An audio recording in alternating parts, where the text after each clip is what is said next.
Bismillahirrahmanirrahim.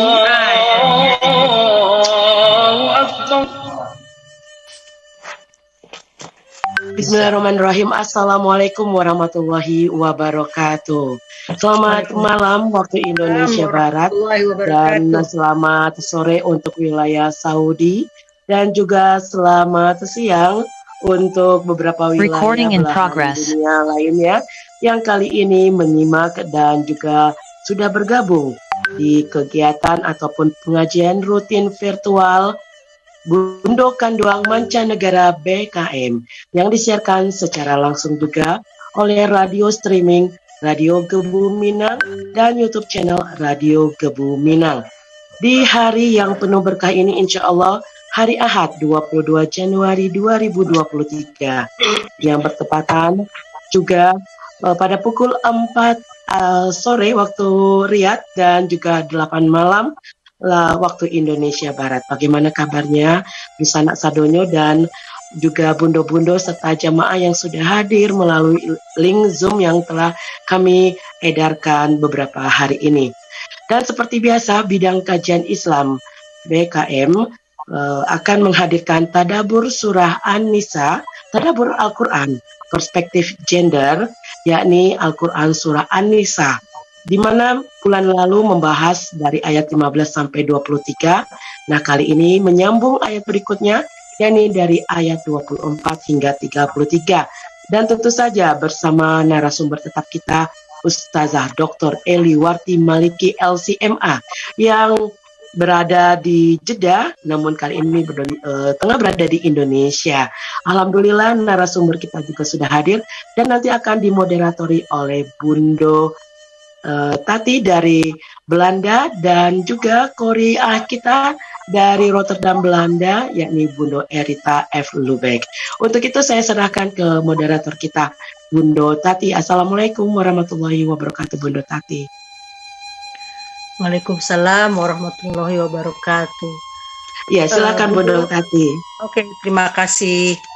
Assalamualaikum warahmatullahi wabarakatuh. Semua yang hadir, juga pendengar radio Gebu Minang yang juga disiarkan melalui YouTube.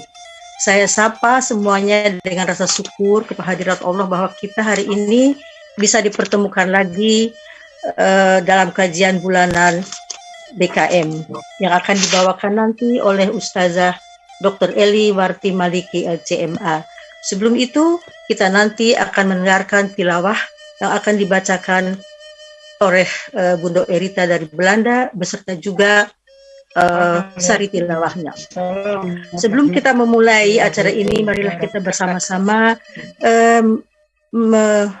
berdoa agar kajian kita hari ini berjalan dengan lancar dan diridhoi Allah, dan semoga kita juga bisa mengambil kesimpulan dari isi kajian ini agar kita bisa diterapkan dalam kehidupan kita. Kita mulai dengan mengucapkan basmalah. Bismillahirrahmanirrahim. Setelah itu saya mengajak hadirin semua untuk membaca Al-Fatihah masing-masing agar lebih direstui lagi.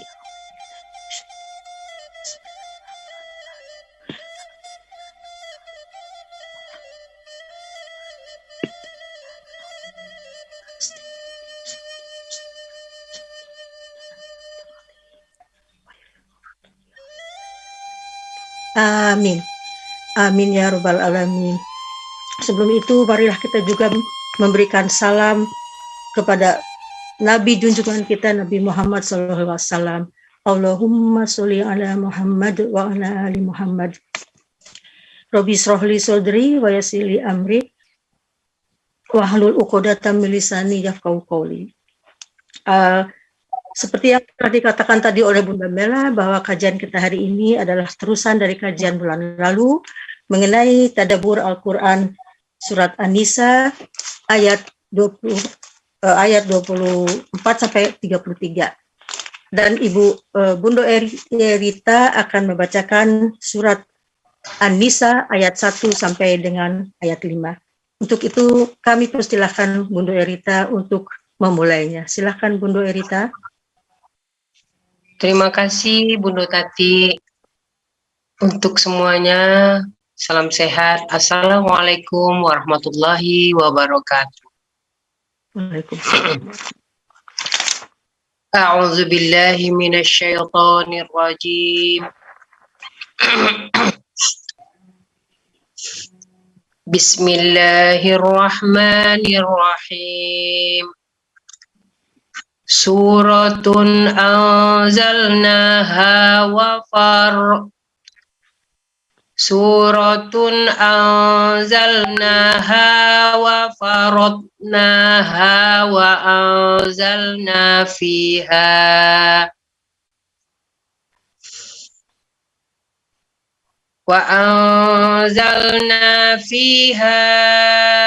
ayatim bayyinatil la'allakum tazakkarun.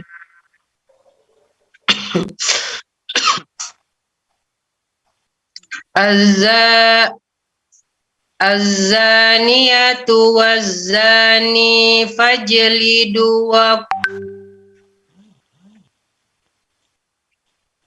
Az-zaniyatu waz-zani fajlidu kulla wahidin minhuma mi'ata jaldah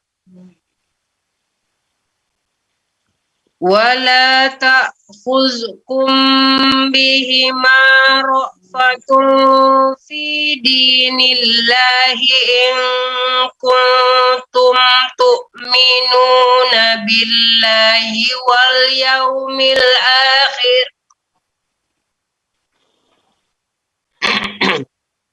in kuntum tu'minuna billahi wal yawmil akhir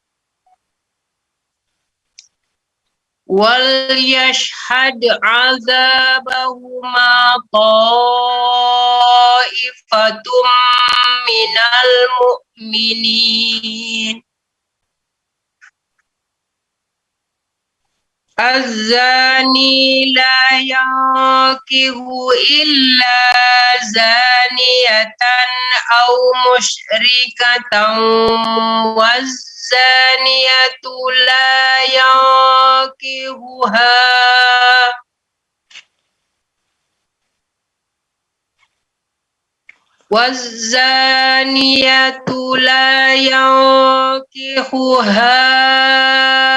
illa zanin aw musyrik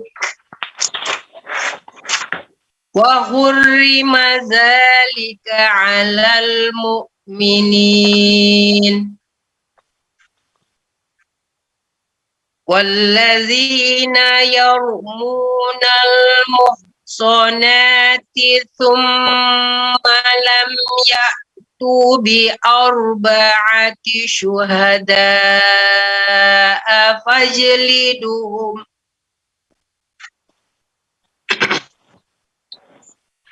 fajliduhum samanina jaldatan wa la taqbalu lahum syahadatan abada wa ulaika humul fasiqun.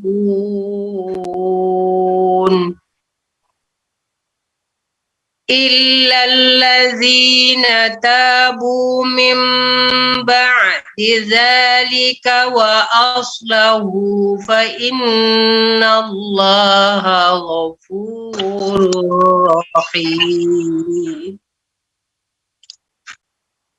Fa innallaha ghafurur rahim.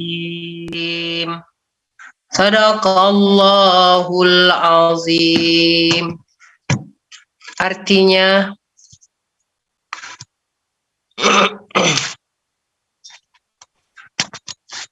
dengan nama Allah yang Maha Pengasih, Maha Penyayang.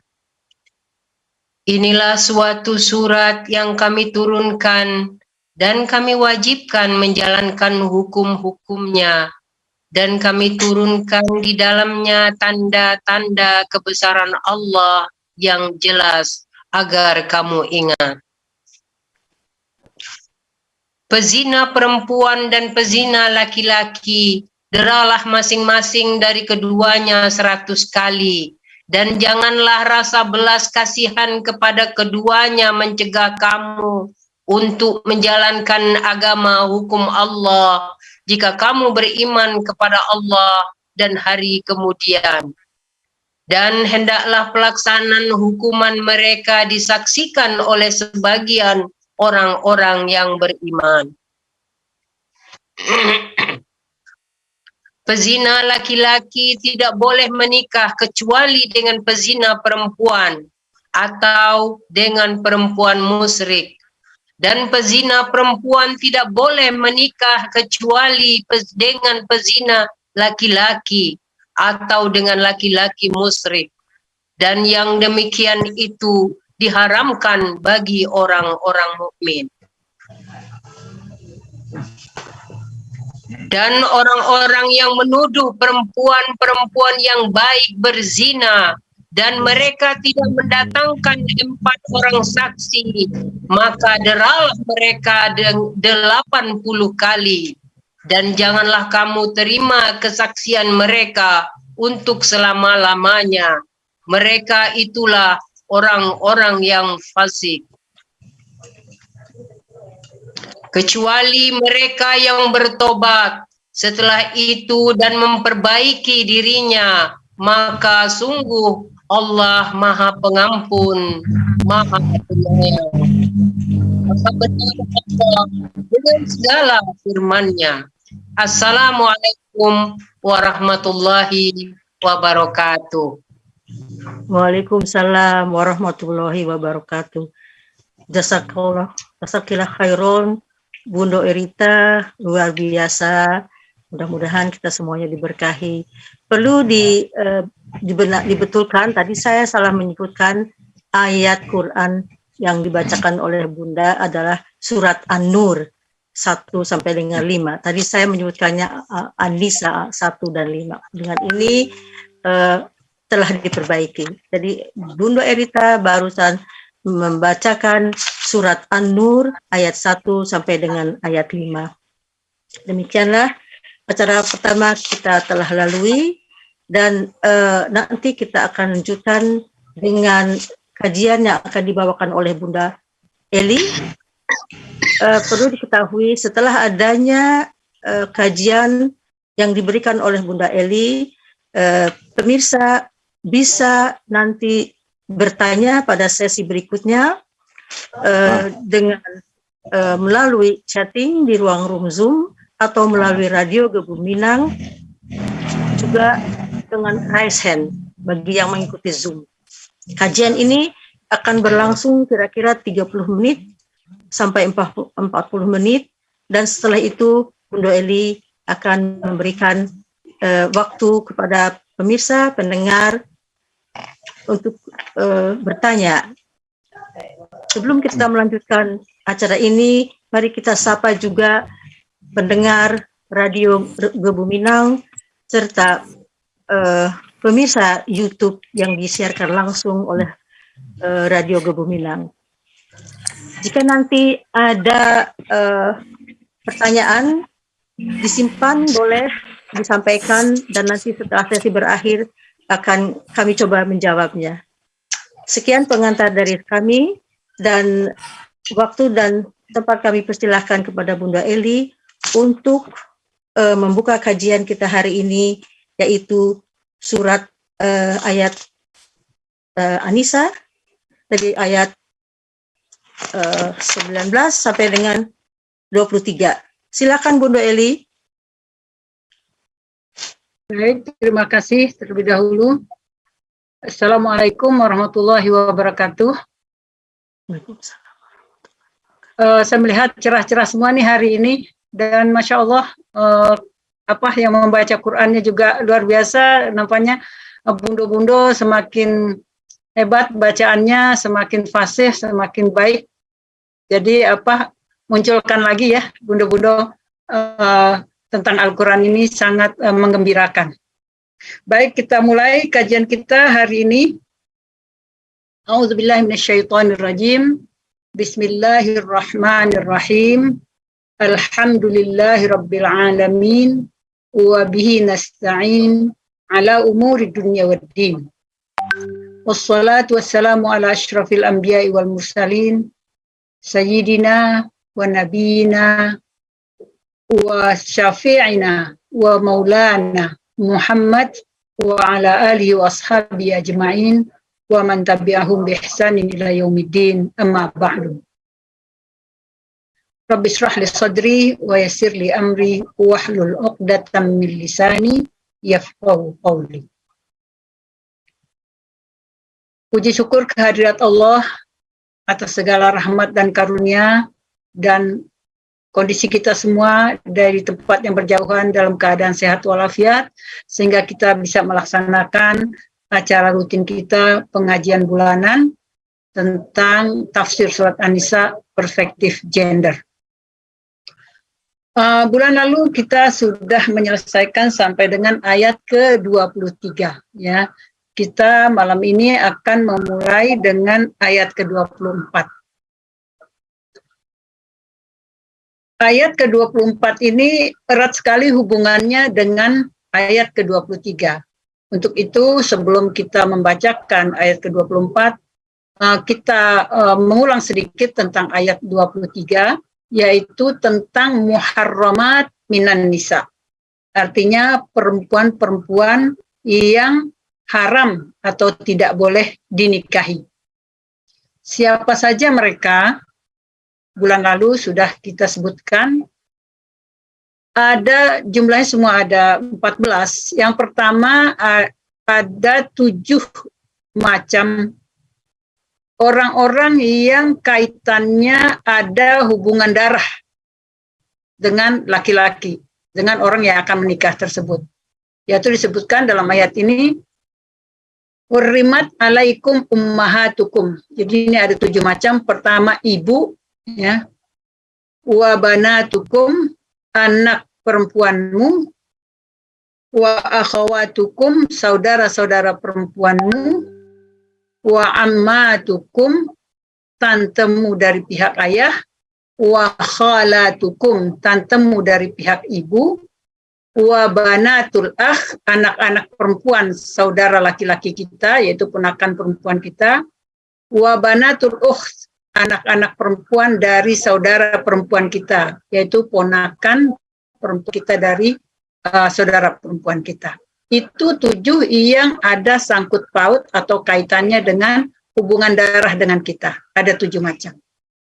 Kemudian ada 2 macam yang kaitannya dengan persusuan, radha'ah, yang berkaitan dengan persusuan, yaitu wa ummahatukum minar radha'ah. Ibu-ibu yang menyusui kamu. Artinya ibu yang menyusui juga tidak boleh dinikahi, haram dinikahi. Yang berhubungan dengan radha'ah lagi, wa akhawatukum minar radha'ah. Saudara-saudara sepersusuan dengan kamu. Jadi udah berapa tuh? Tadi yang senasab, yang satu darah ada 7, yang berhubungan dengan radha'ah sepersusuan ada 2. Ya, jadi sudah 9.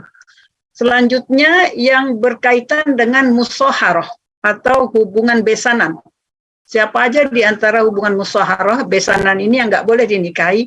Pertama, ummahatun nisaikum, ibu dari istrimu. Jadi mertua perempuan kita, ya, mertua perempuan dari laki-laki tidak boleh dinikahi. Yang kemudian waroba ibukumul lati billati fi hujurikum, anak-anak tiri yang berada dalam asuhanmu. Mungkin sebelum kamu menikah, istri kamu sudah punya anak sebelumnya. Kemudian anaknya tinggal dengan kamu, maka anak-anak tiri ini juga tidak boleh dinikahi. Dan yang berhubungan juga dengan besan itu, yaitu istri anak-anakmu. Halailu abnaikum, istri dari anak-anakmu. Jadi udah berapa tuh? Yang pertama 7 ada kaitannya dengan pertalian darah. Yang 2 hubungannya dengan persusuan. Ya. Jadi udah 9. 3 hubungannya dengan besanan, jadi berapa? Sudah 12. Ya. Dan yang terakhir di ayat ke-23 disebutkan wa antajma' bainal ukhtain, mengumpulkan 2 saudara. Jadi kamu tidak boleh menikah dengan 2 orang perempuan yang kakak adik. Ya, kalau dalam Islam kan laki-laki boleh poligami sampai 4. Tapi di antara 4 itu tidak boleh 2 di antara mereka itu bersaudara.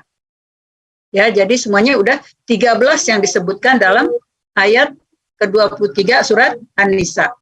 Nah, ini surat ayat ke-24 ini merupakan kelanjutan dari ayat 23 itu. Selain yang disebutkan 13 macam tadi, di sini disebutkan dalam ayat ke-24, A'udzubillahi minasyaitonirrajim, wal muhsanatu minan nisa, wal muhsanatu minan nisa, yaitu perempuan-perempuan yang punya suami. Ya, ini enggak ada hubungan nasab, tidak ada hubungan rodha'ah, tidak ada hubungan musaharah, lepas sama sekali, tapi perempuan itu punya suami, maka kamu tidak boleh menikahi seorang perempuan yang sudah ada suaminya. Nah, ini kejadian sekarang ini luar biasa, banyak sekali nih yang keluar dari aturan Allah. Illa ma malakat aimanukum, ya kan? Kemudian di sini ada pengecualian, yaitu illa ma malakat aimanukum, yaitu kecuali hamba sahaya yang kamu miliki. Kitaballahi alaikum, demikianlah ketentuan Allah. Jika kamu beriman, harus kamu ikuti ketentuan ini, aturan ini. Tentu semuanya Allah atur sedemikian rupa dengan tujuan yang baik untuk kepentingan manusia itu sendiri. Sudah jelas ya, bunda-bunda semua, 14 macam yang haram kita nikahi. Kemudian, wa uhilla lakum ma wara'a dzalikum. Selain yang 14 itu, maka kamu boleh menikah. Nah, ini kadang-kadang kalau di Arab nih banyak protes. Banyak banget sih yang sama ini nggak boleh nikah, sama ini nggak boleh nikah, sama itu nggak boleh nikah. Kalau orang Arab ngelihatnya ke situ ya. Kok banyak banget diharamkan ini, diharamkan nggak boleh dengan ini, diharamkan nggak boleh dengan ini. Tapi kalau dihitung-hitung ya, yang 14 macam ini istilahnya, kan yang 13 itu yang hubungan nasab, hubungan rodha'ah, hubungan musaharah itu cuma segelintir orang, mungkin nggak sampai 20 orang kalau dalam keluarga.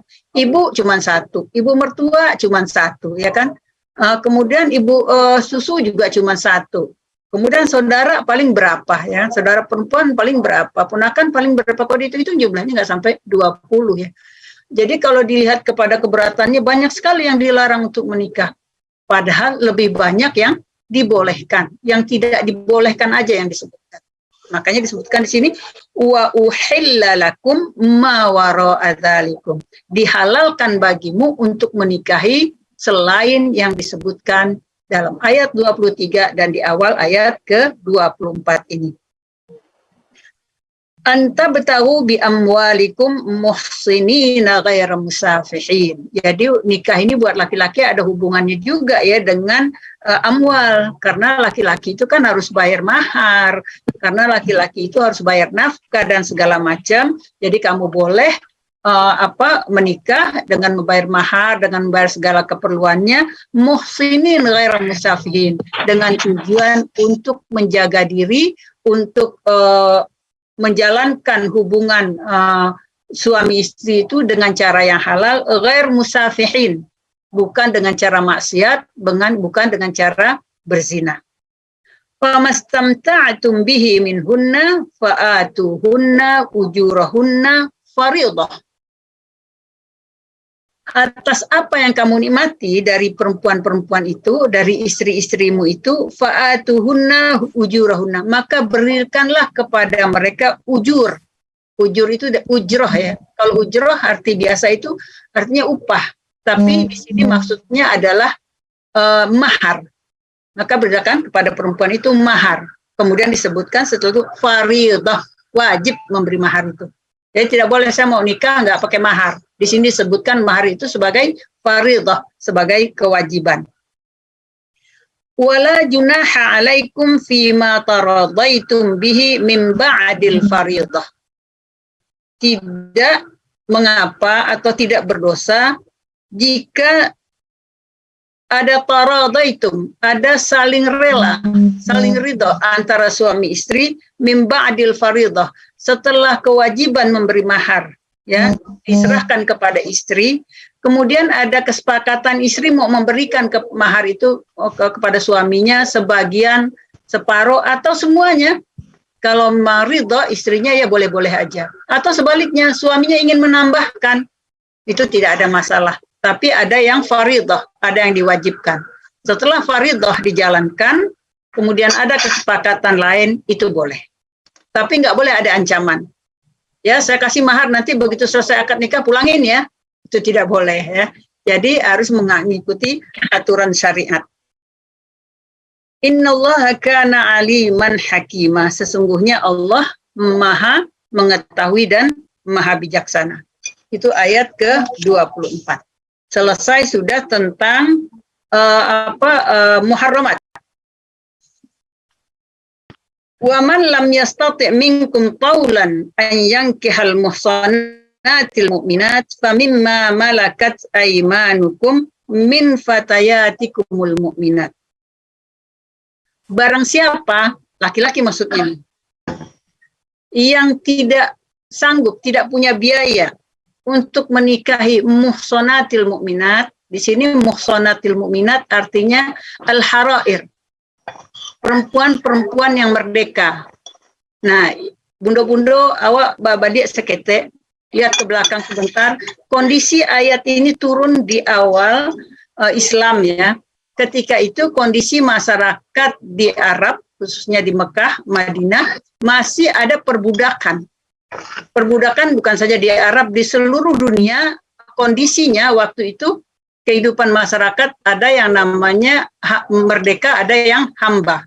Nah, makanya Al-Quran banyak menyebutkan masalah-masalah perbudakan ini. Nanti kita lihat ya. Jadi kalau kamu tidak bisa menikahi perempuan yang merdeka, famimma malakat aimanukum, kamu boleh menikahi hamba-hamba sahaya yang kamu miliki, ya, yang bekerja di rumahnya, yang milik dia. Jadi begini, dulu di zaman sebelum Islam datang, perbudakan itu ada sesuatu yang biasa dalam masyarakat. Nah, dari mana terjadinya perbudakan itu? Perbudakan itu ya orang yang berkuasa, orang yang punya uang itu bisa menguasai orang yang miskin, orang yang bodoh dan lain sebagainya. Kemudian perbudakan itu terjadi juga ketika misalkan terjadi peperangan antara kaum muslimin dengan kufar, dengan kaum kafir. Nah, para tawanan perang ini setelah peperangan berakhir dan umat Islam menang, maka kemudian perempuan-perempuan yang menjadi tawanan perang ini itu dijadikan sebagai amah, sebagai budak oleh masyarakat ketika itu. Nah, maka terjadilah perbudakan itu. Jadi setiap orang bisa aja punya budak sekian dan lain sebagainya, dan boleh dijual, boleh dinikahi. Nah, sekarang di sini malah disebutkan boleh dinikahi. Wallahu a'lamu bi imanikum. Allah Maha mengetahui tentang imanmu. Ba'dukum min ba'd. Ya, artinya bahwa sebenarnya manusia itu sama, ya. Yang merdeka dan yang hamba sahaya menurut Allah ba'dukum min ba'd, sama saja dalam pandangan Allah. Kemudian Allah menyebutkan fankihuhunna biizni ahlihinna. Ya, walaupun demikian kamu tetap harus meminta izin kepada keluarga perempuan ini. Wa atuhunna ujurahunna, sama juga harus membayar mahar kepada mereka. Bil ma'ruf, dengan cara yang ma'ruf, dengan cara yang wajar. Jangan mentang-mentang nih hamba sahaya seenaknya aja, sesuka hatinya. Ini perintah Al-Quran. Muhsanatin ghaira musafihat, dengan tujuan ingin membina hubungan yang halal, bukan membina hubungan melalui maksiat.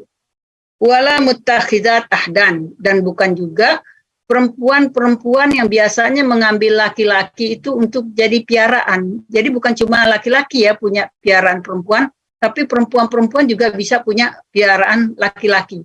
Jadi yang kayak gitu nggak usah. Ya, dalam Islam, wala mutakhizat ahdan. Jadi perempuan-perempuan yang punya piaraan laki-laki itu jangan menikah yang seperti itu. Fa idza uhsinna wa in ataina bi fahishatin fa alaihinna nisfu ma 'alal muhsanati minal azab. Jadi hamba sahaya yang tadi sudah dinikahi oleh seseorang, oleh tuannya ini, ya. Kemudian dia berzina. Nah, Al-Quran mengatakan, fa'alaihinna nisfu ma 'alal muhsanat minal azab. Maka azabnya, sanksinya, hukumannya bagi perempuan ini separuh atau setengah dari hukuman perempuan yang merdeka. Dzalika liman khasyal anata minkum. Hal itu adalah bagi mereka yang takut tidak mampu menjaga dirinya, menjaga kehormatannya. Wa antasbiru khairul lakum wallahu ghafurur rahim. Dan jika kamu sabar, maka itu lebih baik bagimu, dan Allah Maha Pengampun lagi Maha Penyayang. Jadi ayat ke-25 ini bercerita tentang laki-laki yang tidak mampu membayar mahar, membayar pernikahan dengan perempuan yang merdeka, karena mungkin biayanya sangat mahal. Maka dibolehkan dia menikah dengan hamba sahaya, ya, tapi juga tetap dengan aturan yang berlaku dengan perempuan merdeka tadi. Jika perempuan yang hamba sahaya ini telah menikah, artinya muzawwijat, ya, telah menikah, dia kemudian dia berbuat fahisyah, ya, kayak kemarin kita katakan fahisyah itu perbuatan maksiat, berzina, maka hukumannya separuh hukuman orang merdeka. Nah, ini nanti menjadi perbincangan dalam persoalan bagaimana itu namanya hukuman setengah hukuman orang merdeka. Jadi ini disyaratkan buat orang yang ingin menikahi hamba sahaya ini, pertama dia tidak mampu.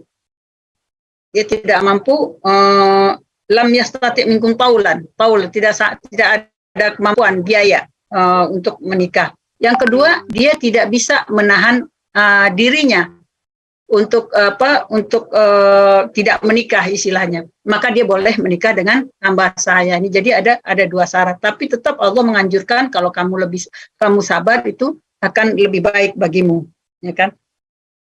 Karena Allah Maha Pengampun lagi Maha Penyayang.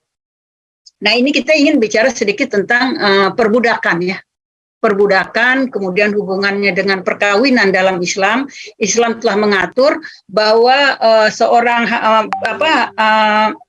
majikan, ya, kalau orang bilang sekarang, tuan itu boleh menikahi hamba sahayanya tetap dengan syarat-syarat seperti itu. Nah, di zaman itu, di zaman Islam pertama turun itu kan masyarakat memang sedang menjalani masyarakat yang katakanlah ya, perbudakan itu hal yang biasa dalam masyarakat. Sedangkan Islam, inna akramakum indallahi atqakum. Islam itu menyamakan seluruh umat manusia, laki, perempuan, Arab, non-Arab, yang kulit hitam, yang kulit putih, yang mancung, yang pesek. Bagi Islam itu kan semuanya sama. Nah, sekarang bagaimana memberikan pengajaran, menyampaikan ajaran yang bertentangan dengan yang ada dalam masyarakat, itu kan sulit sekali. Bayangkan bundo-bundo, kalau mau menyampaikan sesuatu ke dalam masyarakat, ke dalam sebuah perkumpulan, tapi bertentangan dengan apa yang ada di dalam masyarakat tersebut. Kira-kira gimana? Pasti ditolak, kan? Pasti nggak diterima Islam. Ya kan, Islam mau mempersamakan manusia, laki perempuan sama, ya kan? Tidak ada yang namanya pemilikan manusia terhadap manusia. Itu perjuangan yang luar biasa Nabi Muhammad kalau sampai bisa menghadirkan Islam di tanah Arab yang kondisinya sangat keras sekali dengan perbudakan ini. Karena itu Islam tidak tiba-tiba datang menghapuskan perbudakan. Nggak boleh perbudakan, hapuskan. Dimanapun tidak ada lagi hamba sahaya. Tidak begitu Islam caranya. Jadi Islam itu, Al-Quran itu kan turunnya munajjaman. Al-Quran itu turun secara bertahap-tahap mengikuti gerak langkah, dinamika, kondisi masyarakat ketika itu. Makanya dalam surat An-Nisa ini yang banyak berbicara tentang keluarga, tentang perempuan, tentang rumah tangga, ada ayat-ayat yang dinasakh, ada yang mansukh, ya. Jadi ayat pertama perintahnya begini, nanti setelah kondisi masyarakatnya bisa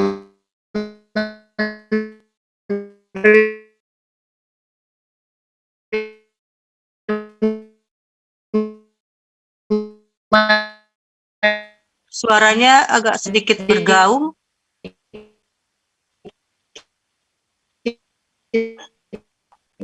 Jaringan ini biasanya. Oke. Jaringan ini. Oke. Bunda Eli, apakah masih bisa meneruskan? Tidak dengar dia. Terputus.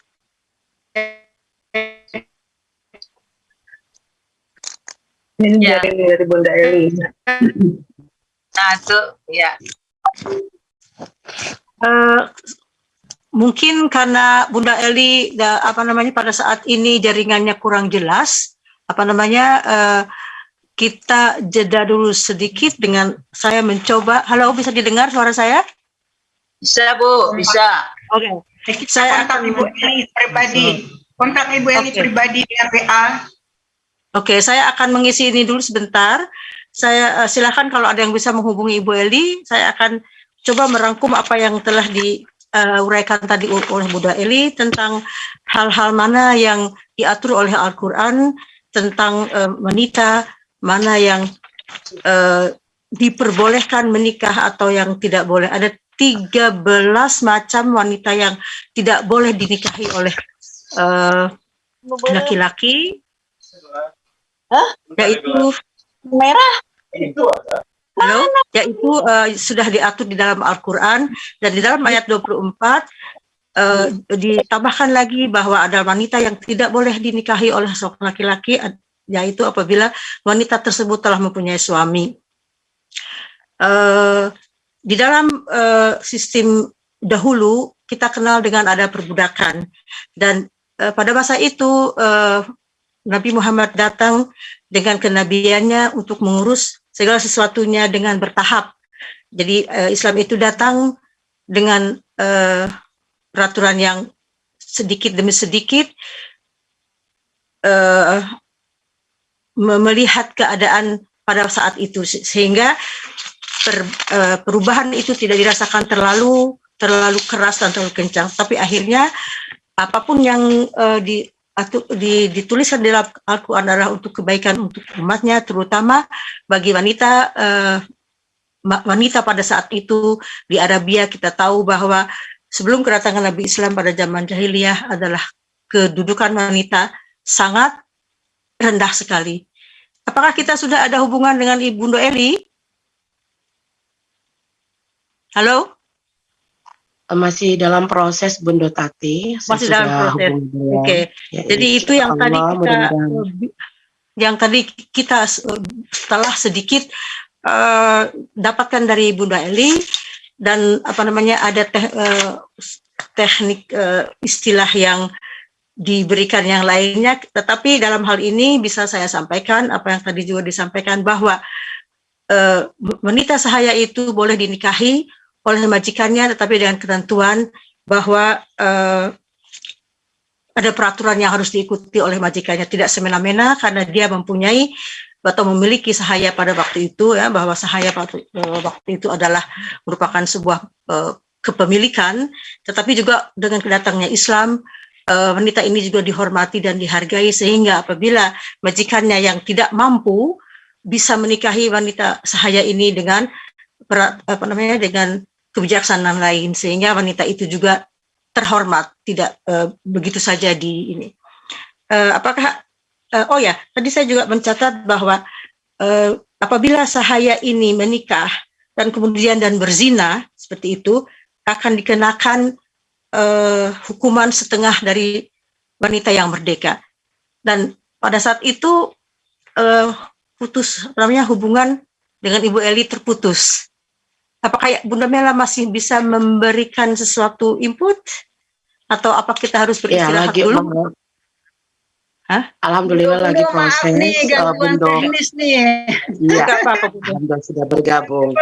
Alhamdulillah, Masya Allah. Teknisinya lagi keluar lagi. Ya, nggak apa-apa, Bunda. Alhamdulillah. Pemirsa, Ibu Eli sudah bergabung lagi. Mari kita lanjutkan. Bunda Eli, silahkan. Iya, ada gangguan bisa ngobrol dulu, Bunda Azbi diatur aja itu siarannya. Ya. Maaf. Baik, kita lanjut ya, Bunda. Silahkan, Bunda, ya. Baik, kita kembali kepada kita membayangkan kondisi Arab ketika ayat Al-Quran ini diturunkan. Jadi jangan kita gambarkan ayat itu diturunkan dalam kondisi kita yang sekarang ini. Ayat itu diturunkan ketika masyarakat Arab sedang terbiasa dengan kehidupan perbudakan. Ya, jadi kekuasaan manusia terhadap manusia sedang sedang marak. Islam itu justru datang ingin memperbaiki kondisi itu. Nah, karena itu ada ayat-ayat yang nasikh, ada ayat-ayat yang mansukh ya di surat An-Nisa. Nah, bagaimana Islam menyikapi kondisi masyarakat yang seperti itu ya? Kita ingin memperbaiki sesuatu yang rusak. Bagaimana caranya? Kalau dengan cara drastis, pastilah masyarakatnya akan menolak. Karena itu Al-Quran diturunkan munajjaman, diturunkan step by step, ya, selangkah-selangkah, pelan-pelan, sehingga akhirnya nanti bisa diterima oleh masyarakat secara utuh. Ya. Jadi untuk itu bagaimana cara menghapuskan perbudakan ini?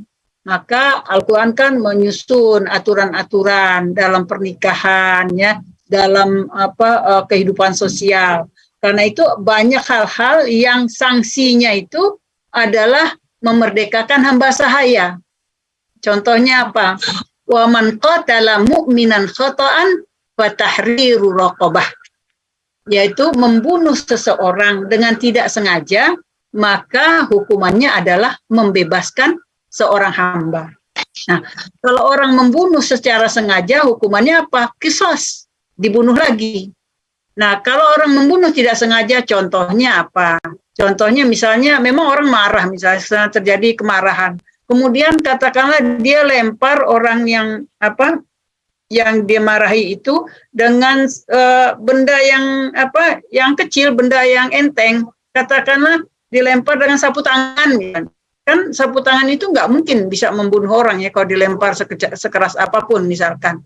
Nah, tapi karena memang ajalnya orang itu udah sampai seakan-akan dengan lemparan tadi itu dia meninggal, dia mati. Nah, ini namanya qatala mu'minan khata'an, membunuh dengan secara tidak sengaja. Maka hukumnya apa? Hukumnya yaitu memerdekakan seorang hamba. Begitulah cara Islam menghapuskan perbudakan. Kemudian contoh satu lagi zihar ya. Ini masyarakat jahiliyah aneh-aneh kebiasaannya gitu. Mereka kan misal marah sama istrinya atau dia bagaimana ya tidak suka lagi dengan istrinya, dia mengharamkan diri dia untuk tidak mempergauli istrinya lagi, namanya zihar.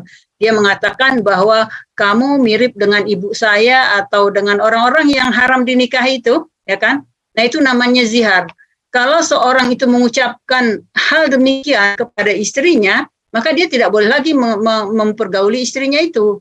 Maka Islam kemudian menetapkan fatahriru raqabah. Kamu kalau mau mencampuri istrimu lagi, maka kamu harus memerdekakan seorang hamba pelan-pelan. Contoh satu lagi ya, saya kasih 3 contoh, yaitu jima fi nahari Ramadan. Melakukan hubungan suami istri pada siang bulan Ramadan. Ya, bulan Ramadan itu kan semua orang wajib berpuasa. Laki perempuan wajib berpuasa. Nah, jadi Allah tetapkan ada waktunya dikasih sama Allah malam, ya, pada malam ya. Pada malam yang kamu mungkin tidak tahan 30 hari tidak berhubungan suami istri, Allah kasih waktunya pada malam. Tapi ada orang-orang yang ya mungkin keimanannya belum begitu kuat, kemudian melakukan hal itu pada siang hari, itu juga hukumannya tahriru raqabah, memerdekakan seorang hamba. Jadilah begitulah caranya Islam menghapuskan hal-hal yang tidak baik di dalam masyarakat dengan cara menetapkan hukuman-hukuman terhadap sesuatu yang berat dengan cara memerdekakan hamba. Karena itu sekarang Islam udah berapa abad? Sekarang udah abad ke-15 Hijriah ya. Sejak 15 abad yang lalu Islam sudah menghapuskan perbudakan. Ya, sejak 15 abad yang lalu Islam sudah menghapuskan perbudakan. Tapi kita semua tahu di dunia ini perbudakan kapan berakhir? Sampai abad ke-19 di beberapa negara itu masih ada perbudakan, terutama untuk orang-orang kulit hitam. Padahal Islam sudah sejak 15 abad yang lalu. Ini masih dituduh Islam sebagai agama yang radikal, agama yang tidak toleran. Islamlah yang pertama kali membebaskan manusia dari perbudakan.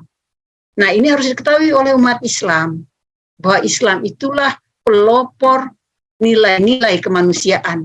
Cuman karena umat Islam juga tidak mengerti tentang ajaran Islam, sehingga kadang-kadang tidak bisa membantah, mengiyakan tidak, tapi juga tidak bisa membantah. Jadi kalau dituduh Islam itu radikal, intoleran, atau orang khawatir akan dibunuh umat Islam, justru ya Islamlah yang mengangkat derajat kemanusiaan.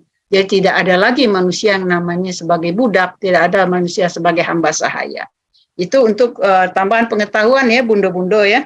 Kita lanjut bundo ayat berikutnya, karena tadi 30 menit atau 40 menit ya kita. Ayat selanjutnya, yuridullahu liyubayyina lakum wa yahdiyakum sunanal ladzina min qablikum wa yatuba 'alaikum wallahu alimun hakim. Setelah dijelaskan muharramat minan nisa, setelah dijelaskan aturan-aturan yang boleh dinikahi, cara menikahi, dengan mahar, dengan izin keluarga, dan lain sebagainya, Allah menutup ayat ini, yuridullahu liyubayyina lakum. Allah ingin menerangkan ya kepadamu tentang aturan-aturan yang ditetapkan oleh Allah, wa yahdiyakum, dan juga untuk memberi petunjuk, hidayah kepadamu. Wa yahdiyakum sunanal ladzina min qablikum, supaya tahu apa yang terjadi sebelum kamu. Bagaimana kondisi masyarakat sebelum kamu, dan bagaimana masyarakat yang patuh kepada ajaran Islam. Dan yang paling penting di ayat ini, wa yatuba 'alaikum. Subhanallah, kasih sayangnya Allah diturunkan aturan-aturan begini dalam masyarakat yang banyak dosa, yang banyak maksiat, agar kamu bertobat. Disitulah kasih sayang Allah. Allah nurunkan bukan buat menyusahkan. Aduh, ini repot banget, sama ini nggak boleh nikah, sama ini nggak boleh nikah. Nikahnya harus pakai mahar, nikahnya harus izin, harus segala macam. Bukan untuk menyusahkan, ya. Justru untuk kepentinganmu, untuk kemaslahatanmu, dan apa-apa yang telah terjadi sebelum ini, liyatuba 'alaikum, agar kamu bertobat. Taba yatubu, liyatuba 'alaikum, agar kamu bertobat. Wallahu alimun hakim, sesungguhnya Allah maha mengetahui lagi maha bijaksana. Kita lanjut dengan ayat ke-27. Ternyata ayat ke-27 juga menegaskan lagi, nggak cukup sekali Allah mengatakan liyatuba 'alaikum. Mulai lagi, wallahu yuridu ayyatuba 'alaikum. Ditegaskan lagi di ayat berikutnya, dan Allah menginginkan untuk memberikan tobat kepadamu. Wa yuridul ladzina yattabi'una syahawat an tamilu mailan azima. Sedangkan orang-orang yang mengikuti syahwat, hawa nafsunya, ingin menyimpang lebih jauh lagi. Nah, Allah dua kali mengingatkan, Allah berikan kasih sayang, Allah panggil lagi, Allah ingin memberikan tobat. Tetap saja kalau orang-orang yang yang mengikuti hawa nafsu semakin jauh menyimpang. Kemudian yuridullahu an yukhaffifa ankum wa khuliqal insanu dha'ifa. Sebenarnya aturan ini bukan menyusahkanmu, meringankanmu, cuman kadang-kadang kita belum sampai, tidak sampai pemikiran kita yukhaffif dalam hal apa? Banyak hal-hal yang menjadi beban bagi kita kalau kita tidak ikuti aturan ini. Dengan mengikuti aturan ini, maka kehidupan menjadi ringan. Keluarga jadi harmonis, hubungan satu sama lain jadi baik, dan anak keturunan menjadi anak-anak yang soleh solihah dan menjadi ahlul jannah, kan begitu keinginan Allah. Tapi bagi orang-orang yang ingin selalu menyimpang, tetap saja mereka menyimpang lebih jauh. Wa khuliqal insanu dha'ifa, karena itu manusia kan dijadikan dhaif, lemah.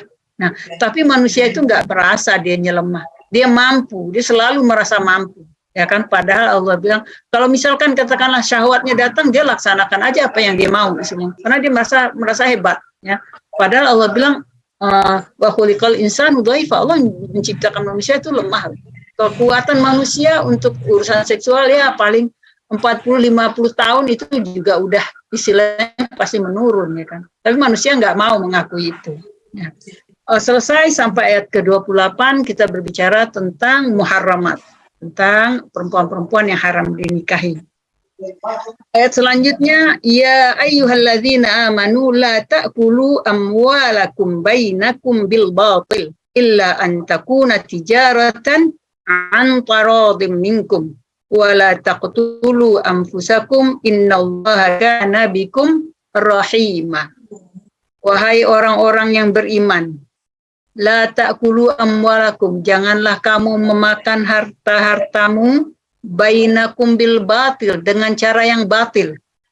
Illa an takuna tijaratan, kecuali dengan cara perdagangan antara minkum, saling ridho pihak satu dengan pihak yang lainnya.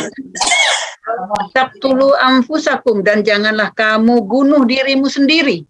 Innallaha kana bikum rahima, sesungguhnya Allah Maha Rahman, Maha Rahim denganmu.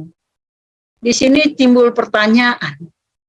Setelah kita berbicara tentang muharramat, minan nisa, tentang nikah, tentang sanksi zina, tentang segala macam urusan keluarga, ya kan? Kok tiba-tiba berbicara tentang jangan makan harta? Apa hubungannya antara masalah muharramat, masalah zina, masalah sanksi zina, ya, masalah perbudakan? Apa hubungannya dengan urusan harta, memakan harta?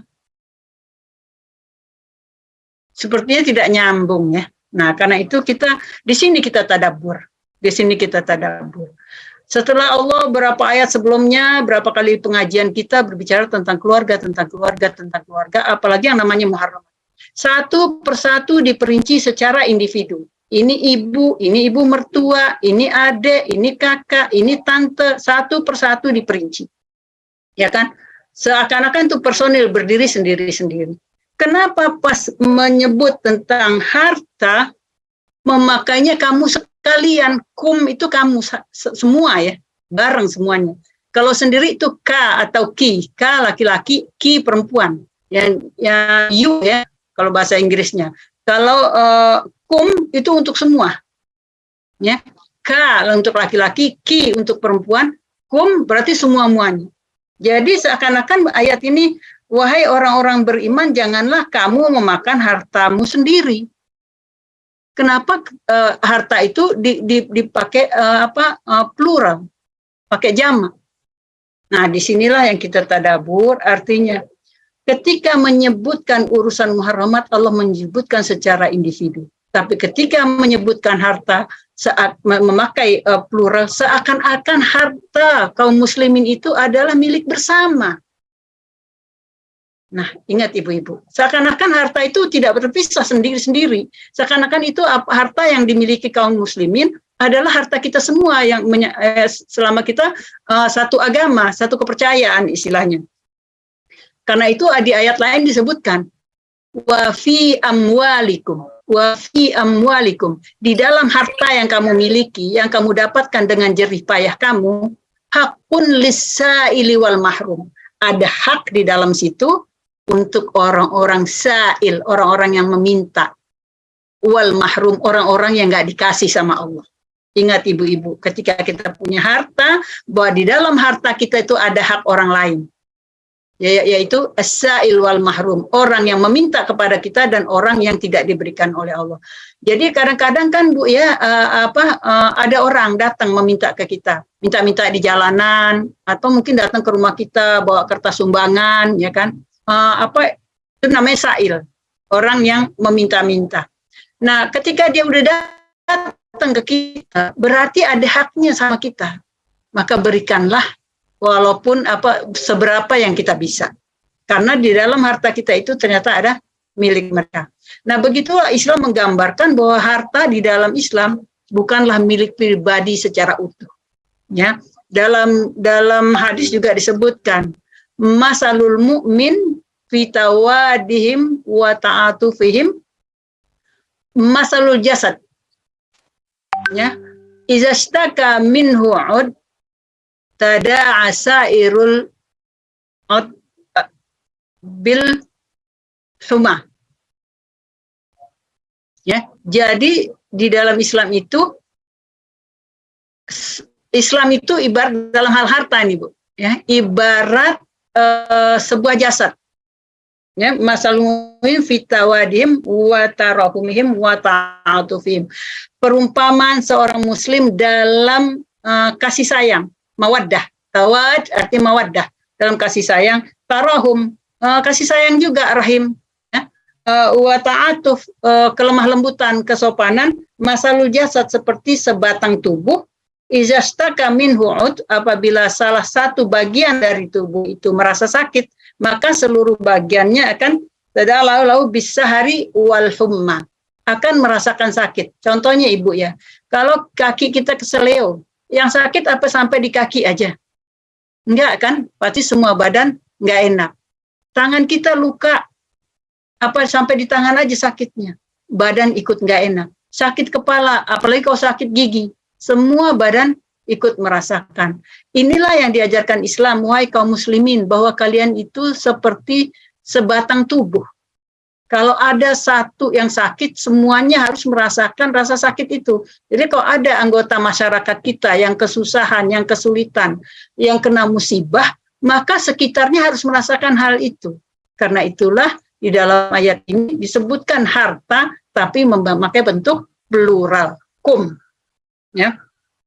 Kemudian kalau jangan kamu makan harta dengan cara batil, merampas, menipu, ya kan, dengan riba dan segala macam mendapatkan harta yang haram, itu disebut dengan al-batil. Illa antakuna tijaratan antara minkum, kecuali dengan perdagangan yang satu sama lain saling ridha. Wala taqtulu anfusakum. Ini aneh lagi. Tadi menyebutkan di awalnya la ta'kulu, janganlah kamu makan. Nah, yang kata-kata ta'kul ibu itu kan artinya makan. Berarti kan masuknya ke perut ya. Ta'kulu jangan dimakan, jangan masuk ke perut. Harta yang batil. Kemudian menggunakan selanjutnya digunakan kata-kata wala taqtulu, janganlah kamu bunuh dirimu. Artinya memakan harta yang haram, yang batil ini sama juga kita sudah membunuh diri kita, begitu besarnya dosanya. Sebab nanti di hari kiamat itu orang-orang yang seperti itu akan menerima semua sanksi itu dengan merupakan sanksi yang berat seperti sanksi dia membunuh dirinya sendiri. Ini jangan gampang-gampang, jangan dipermudah istilahnya. Nipu-nipu dikit nggak apa-apalah. Cara berdagang yang tidak jujur, cara menitipkan yang tidak jujur, yang tidak amanah dan lain sebagainya, itu termasuk bil batil, termasuk yang batil, dan dipersamakan dengan seakan-akan kita membunuh diri kita sendiri. Kalau kita melakukan mengambil harta dengan cara yang batil, sama juga kita sudah membunuh diri kita sendiri. Luar biasa ini ayat ya. Di tengah-tengah ayat muharramat, di tengah-tengah ayat warisan, di tengah-tengah ayat zina ada berbicara tentang harta. Ya, tentang harta yang haram dan yang halal. Nah, sebegitu beratnya seakan-akan kamu membunuh dirimu sendiri. Innallaha kana bikum rahima. Ya, ayatnya dimulai dengan ya ayyuhalladzina amanu, wahai orang-orang yang beriman. Yang dipanggil yang beriman aja, yang nggak beriman nggak apa-apa. Terserah mau ngapain silahkan. Tapi yang dipanggil ya ayyuhalladzina amanu, wahai orang-orang yang beriman, jangan lakukan itu. Ditutup ayatnya dengan apa? Innallaha kana bikum rahima. Sungguhnya Allah Maha Rahman, Maha Rahim dengan kalian. Kalian jangan rusak dirimu sendiri. Luar biasa ini ayat. Lanjutnya wa may yaf'al dzalika udwanan wa zulman fasawfa nuslihi nar. Maka barang siapa yang melakukan itu dengan cara permusuhan atau menantang dan zalim, fasawfa nuslihi nar, maka Allah akan mempersiapkan api neraka yang bernyala-nyala yang akan dilemparkan ke dalamnya. Wa kana dzalika 'alallahi yasira. Untuk melemparkan manusia yang zalim, yang berbuat batil, gampang sama Allah. Menciptakan dari yang enggak ada aja bisa, apalagi hanya memberikan hukuman atau sanksi kepada orang-orang yang zalim. Intajtanibu kaba'ira ma tunhauna anhu nukaffir ankum sayyi'atikum. Subhanallah, Allah itu Maha Pengasih, Maha Penyayang. Udah diterangkan semua, Allah bilang intajtanibu kaba'ir. Kalau kalian menghindari ya kabair, dosa-dosa besar itu ma tunhauna anhu, yang dilarang oleh Allah, nukaffir ankum sayyiatikum. Kami ampuni dosa-dosa kalian. Kami hapus kesalahan-kesalahan kalian. Wa nudkhilukum mudkhalan karima. Dan akan kami masukkan ke tempat yang sudah kami sediakan, yaitu tempat yang karima, yang mulia. Lanjutnya sudah berapa menit? Sudah habis waktunya ya, Bu? Terlanjut sedikit lagi. Wala tatamannau ma faddalallahu bihi ba'dakum ala ba'din lirrijali nasibum mimma iktasabu walin nisa'i nasibum mimma iktasabna. Ya, dan janganlah sebagian kamu tatamannau mengharapkan, ya, ma fadallahu bi ba'dakum ala ba'd. Apa yang didapatkan orang lain, janganlah kamu mengharapkan harus sama juga, kamu juga harus mendapatkan hal yang seperti itu. Kita punya tetangga, kita punya teman, kita punya saudara, oh dia punya hotel bintang 5, dia punya perusahaan, dia punya rumah mewah, dia punya kendaraan mewah, segala macam. Dan juga mungkin dari segi fisik, dari kecantikan, kegagahan, kekuatan, dan lain sebagainya, lebih dari kita. Allah katakan, janganlah kamu berharap-harap apa yang didapat oleh orang lain, bahwa kamu juga harus mendapatkan seperti itu. Termasuk jenis kelamin, kenapa saya nggak laki-laki ya, kenapa harus perempuan, maka saya ikut LGBT aja istilahnya. Ya, Allah udah tetapkan itu, laki-laki ya jenis kelaminnya laki-laki, perempuan ya jenis kelaminnya perempuan. Allah lebihkan kekuatan misalnya fisik kepada laki-laki, perempuan tidak diberikan misalkan. Allah katakan, janganlah kamu mengharapkan sesuatu yang Allah berikan kepada orang lain agar itu juga diberikan kepadamu. Jadi dalam hal ini kita harus ridho, ikhlas dengan apa yang diberikan Allah kepada kita, karena kewajiban kita juga sebatas yang diberikan Allah itu. Makanya yang baca artikel saya tentang tentang risalah, ya, setiap kita punya risalah. Jadi kita enggak mungkin diberikan tanggung jawab, diberikan pesan oleh Allah lebih dari apa yang Allah berikan kemampuan kepada kita. Nah, sehingga kita tenang menjalani kehidupan ini. Was'alullaha min fadli, boleh, kita boleh meminta kepada Allah. Tapi bukan berarti kena kita menyesali Allah. Allah, kenapa orang lain lebih kaya? Kenapa orang lain lebih cantik? Kenapa orang lain lebih ini, lebih itu? Tidak boleh seperti itu. Tapi kalau kita ingin, ya Allah berikanlah kita kemampuan finansial yang lebih baik, itu boleh. Berikanlah kita kekuatan, berikanlah kita kesehatan, melihat orang-orang yang sehat, ada orang-orang yang sakit. Kita boleh meminta seperti itu. Tapi kita tidak boleh, kenapa hanya kepada orang itu dan saya tidak diberikan? Itu tidak boleh di dalam Islam. Innallaha kana bikulli syai'in alima. Allah Maha mengetahui apa yang ada di hati kita, apa yang kita zahirkan, dan apa yang ada di dalam batin kita. Walikullin ja'alna mawaliya mimma tarakal walidani wal aqrabun. Setiap orang ja'alna mawaliya, Allah sudah menjadikan, menciptakan dan memberikan mawali. Mawali maksudnya di sini adalah ahli-ahli waris, ya. Kembali lagi nih, masih sekitar warisan, ya kan? Ahli-ahli waris mimma tarakal walidani wal aqrabun, yaitu dari orang tua, aqrabun yaitu karib kerabat yang paling dekat, hubungan darahnya itu yang paling utama. Walladzina aqadat aymanukum fa'atuhum nasibahum. Nah, di sini ada sedikit walladzina aqadat aymanukum, siapa nih yang alladzina aqadat aymanukum? Yang dimaksud di sini adalah pada zaman Rasulullah hijrah ke Madinah, kan Rasulullah mempersaudarakan antara kaum Muhajirin dan kaum Ansar. Nah, di situ ada terjadi perjanjian-perjanjian saking udah akrabnya antara kaum Muhajirin dan kaum Ansar. Allah mengatakan walladzina aqadat aymanukum fa'atuhum nasibahum. Berikanlah bagian untuk mereka. Tapi tetap bagian yang utama adalah yang ahli waris, tanpa melupakan persaudaraan yang sudah dibangun antara kaum Muhajirin dan kaum Ansar. Innallaha kana ala kulli syai'in syahida. Laksanakan itu karena Allah menyaksikan apa semua yang kalian lakukan. Bundo-bundo sekalian, itulah sekedar uraian tentang surat An-Nisa mulai ayat ke berapa tadi? 24 sampai ayat ke 33.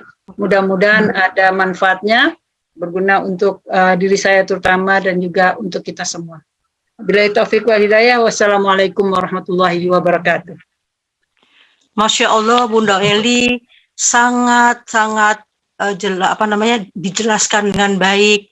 Kita dapat mengambil intisarinya bahwa sebelum kedatangan Islam di Jazirah Arabia, bahwa wanita itu derajatnya sangat rendah ya, kalau kita kembali rangkum dari kajian bulan lalu dan kita tambahan sekarang, bahwa Al-Quran itu dengan kedatangan Nabi Muhammad SAW diturunkannya seorang yang bijaksana, dan aturan-aturan yang ada pada masa itu, yaitu perbudakan, diselesaikan dengan cara-cara yang sangat rapi dan yang sangat tidak mendadak begitu, sehingga mereka bisa menerima apa yang diberikan secara perlahan, tidak seperti memotong tangan kayak gitu ya.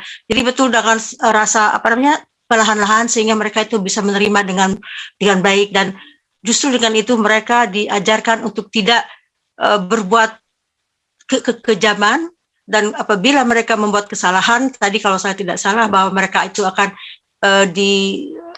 didenda dengan membebaskan sahaya atau dengan yang lain-lainnya. Luar biasa. Dan juga kita diberi keterangan dengan baik tentang warisan seperti itu. Sebelum lupa Bunda Eli, kita mendapat kehormatan bahwa pada acara ini ada ulama nasional yang sangat terkenal, yaitu Ustadz Wijayanto hadir pada pengajian kita hari ini. Masya Allah, kita mendapat kehormatan bahwa pengajian kita ini dihadiri juga oleh Pak Ustadz Wijayanto, dan ada juga beberapa pendengar mungkin dari Radio Gebuminang. Selamat datang Pak Ustadz Wijayanto, terima kasih sudah berkenan hadir pada acara ini. Assalamualaikum Bunda Eli. Waalaikumsalam.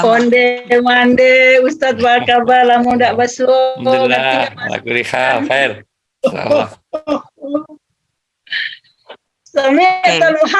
Sami'atul muhadarah. Masyaallah.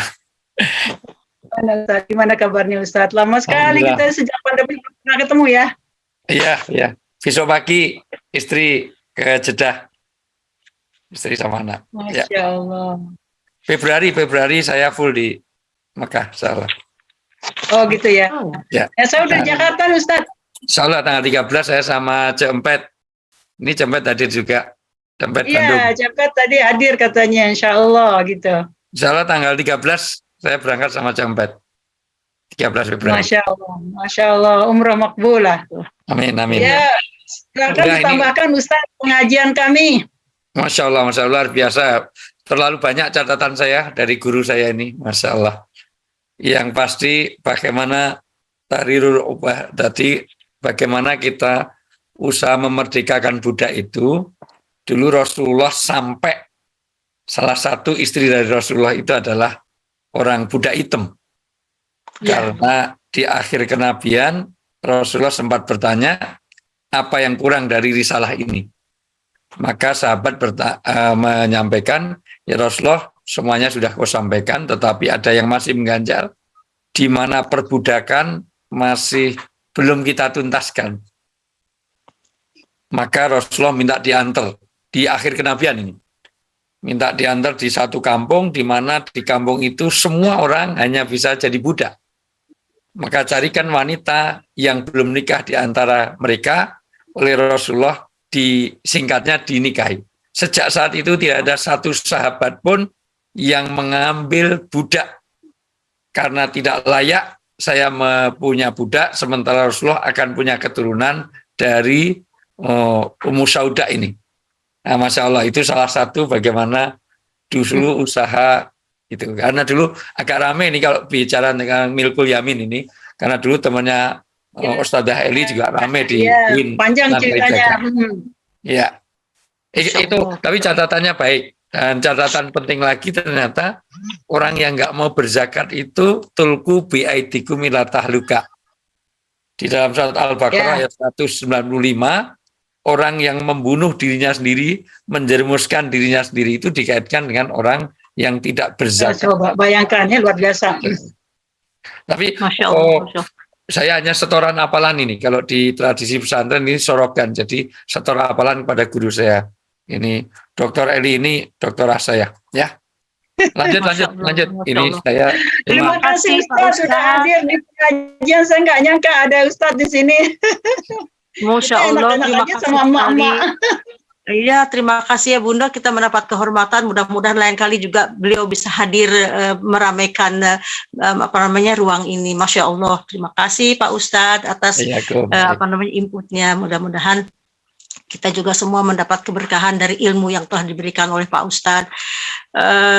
Demikian kita akan memberikan kesempatan kepada mereka yang ingin bertanya. Apabila Bunda Eli tidak masih ada yang akan disampaikan, silakan Bunda Eli menanggapi input dari Pak Ustadz. Apakah kita serahkan waktunya kepada mereka yang ingin bertanya, Bunda Eli?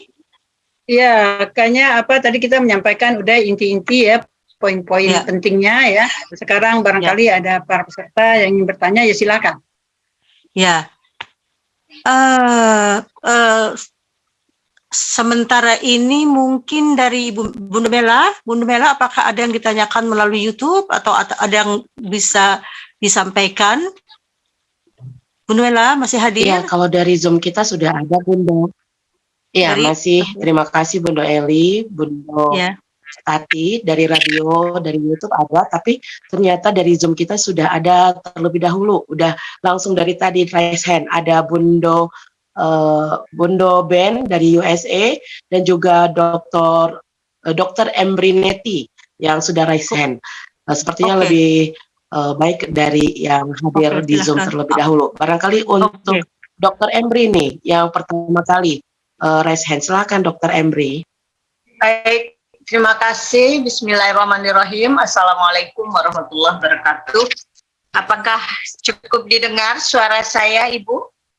Jelas Bunda ya. Alhamdulillah jelas. Silakan. Terima kasih pembicara Ibu Eli. Saya ingin menanyakan ada 3 hal ya. Saya sudah catat ini. Tadi dikatakan ada 13 wanita yang tidak boleh dinikahi. Dan itu tentunya sudah dipahami oleh para ulama, terutama di Sumatera Barat. Tetapi sepertinya ada di Sumatera Barat hal yang dibolehkan oleh agama, tetapi tidak dibolehkan oleh adat. Sementara kita ketahui bahwa ulama di Sumatera Barat itu bukan ulama yang hanya sekedar nama ulama, mereka memahami betul apa yang dimaksud dengan ayat ini. Nah, bagaimana ini hal yang dihalalkan oleh Allah dan nabinya tetapi diharamkan oleh para adat ya, para adat di Sumatera Barat khususnya. Misalnya yang tidak boleh nikah orang yang sesuku padahal tidak ada hubungan darah atau tidak ada hubungan dari ke-13 hal yang tadi disampaikan. Nah, ini bagaimana pandangan Bu Eli tentang hal ini? Itu yang pertama. Yang kedua, tentang mahar. Tadi mahar itu bagaimana kalau rela ya, kalau memang tidak mampu ya semampunya dan ada kerelaan. Yang jadi pertanyaan saya, misalnya seorang laki-laki menikah kemudian memberikan mahar. Maharnya ini berhutang. Kan ada juga yang berhutang maharnya.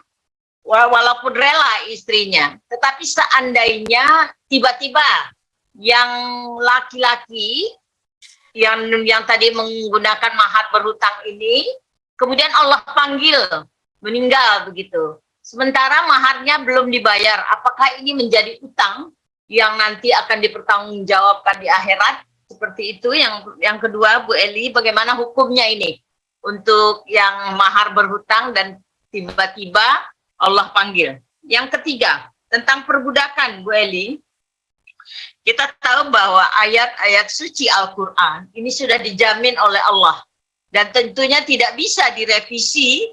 Dan karena kita tahu bahwa ayat-ayat dalam Al-Quran ini akan digunakan sepanjang zaman. Nah, sementara di dalam ayat tersebut tentang perbudakan. Walaupun tadi Bu Eli mengatakan bahwa sampai abad satu abad sebelumnya masih ada di Afrika perbudakan. Nah, apakah masih relevan tidak ayat ini dengan kondisi saat ini? atau barangkali Allah sudah memang menetapkan bahwa akan ada perbudakan terus sampai akhir zaman, bahkan sampai kiamat. Karena Al-Quran ini kan digunakan sampai akhir zaman dan tidak ada revisi, atau barangkali penafsiran kita tentang perbudakan ini.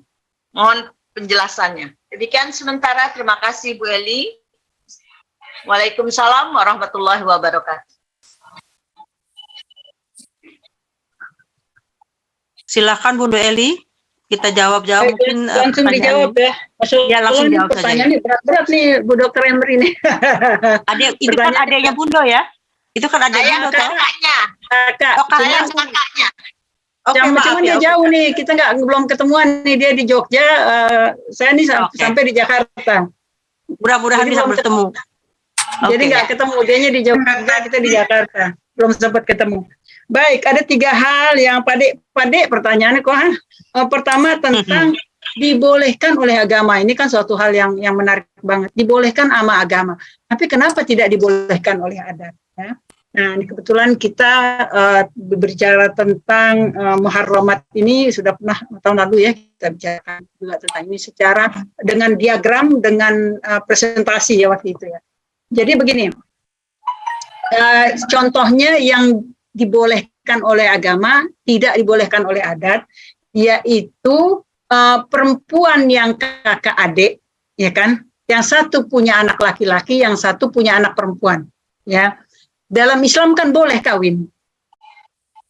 Ya kayak contohnya ini yang dekat aja, kayak saya dengan Dokter Emery, dia punya perempuan, anak laki-laki. Dalam agama anak saya sama anak saya boleh kawin.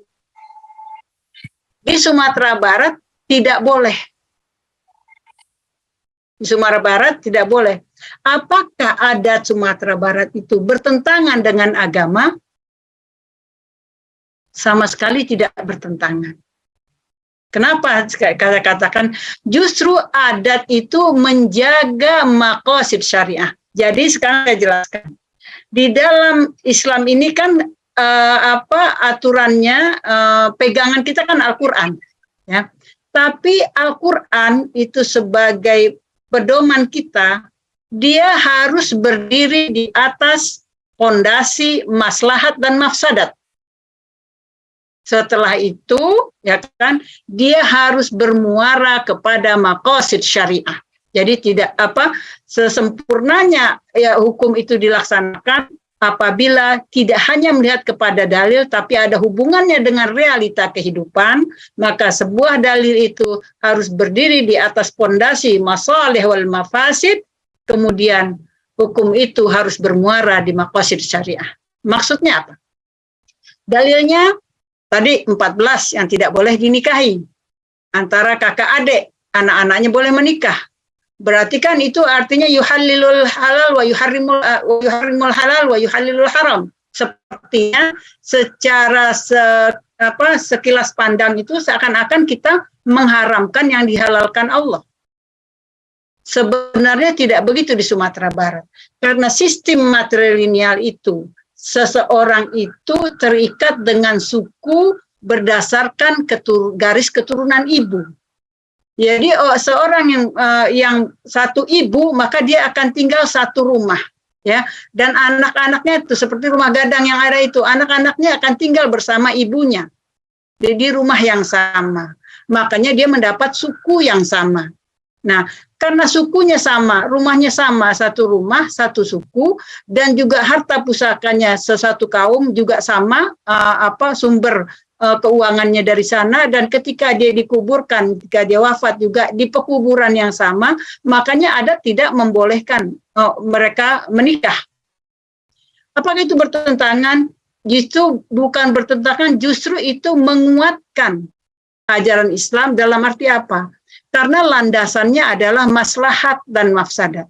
Dalam penelitian dan sudah dibuktikan, kalau kawin dekat itu melahirkan anak-anak yang cacat dan anak-anak yang tidak cerdas. Maka saya katakan orang Minang itu ulama-ulama zaman Saiswa itu cerdas-cerdas. Bagaimana mereka menetapkan adat bersandi sarak, sarak bersandi kitabullah. yaitu untuk tujuan kemaslahatan untuk keturunan anak nanti ini, supaya terjaga kecerdasannya, terjaga fisiknya, tidak banyak yang cacat, ya kan? Maka dibuatlah aturan matrilineal tersebut. Dengan begitu, maka maqasid syariah, tujuan dari syariat, menentukan siapa yang haram, siapa yang tidak, di situ justru maqasid syariahnya tercapai. Tujuan dari syariahnya dengan sistem materialnya itu justru tercapai. Jadi kalau sudah dalam adat dikatakan bahwa kakak adik anaknya tidak boleh menikah, dengan sendirinya mereka nggak punya hawa nafsu, nggak punya syahwat dengan apa? Dengan sesamanya gitu, dengan sepupunya, karena udah ditetapkan oleh adat. Tapi kalau di Arab, ya asal perempuan istilahnya, walaupun kakak adik ibunya gitu, itu syahwatnya besar sekali. Karena tidak dibatasi, sehingga disitulah kelebihannya yang dibuat dalam adat Basandi Syarak Basandi Kitabullah. Saya katakan sekali lagi, ulama Minangkabau, ulama Saisua itu sangat cerdik dan sangat pandai dalam menetapkan hukum-hukum yang bisa mewujudkan kemaslahatan masyarakat dan tercapainya tujuan syariat. Yang kedua, begitu ya Dr. Emri ya. Yang kedua tentang mahar ya. Mahar ini kan fardhah tadi kan disebutkan kan, mahar itu fardhah ya. Di zaman Rasulullah juga ya, seorang yang mau nikah nggak punya apa-apa sama sekali tapi mau nikah ya kan. Walaupun cuma khatim min hadid, cincin dari besi itu pun boleh jadi mahar. Kalau di Arab itu kan lain ya. Di Arab itu yang namanya mahar ya semahal-mahalnya uang, istilah sebatas maksimal yang dipunyai laki-laki itu mahar maunya gitu. Bukan cuma mahar, kemudian pesta perkawinan semua tanggung jawab laki-laki ya. Laki-laki harus menyiapkan semua perangkat emas, cincin, gelang, kalung dan segalanya itu, kemudian menyediakan tempat tinggal mulai dari sendok sampai AC itu harus ada, semua ditanggung oleh laki-laki. Pesta semua ditanggung oleh laki-laki dan maharnya sangat mahal dan laki-laki harus bertahun-tahun nabung untuk menikah.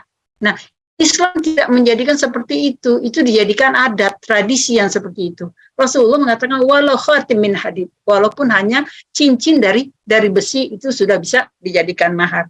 Nah, kalau sekarang maharnya berutang, kan ada yang tunai gitu ya.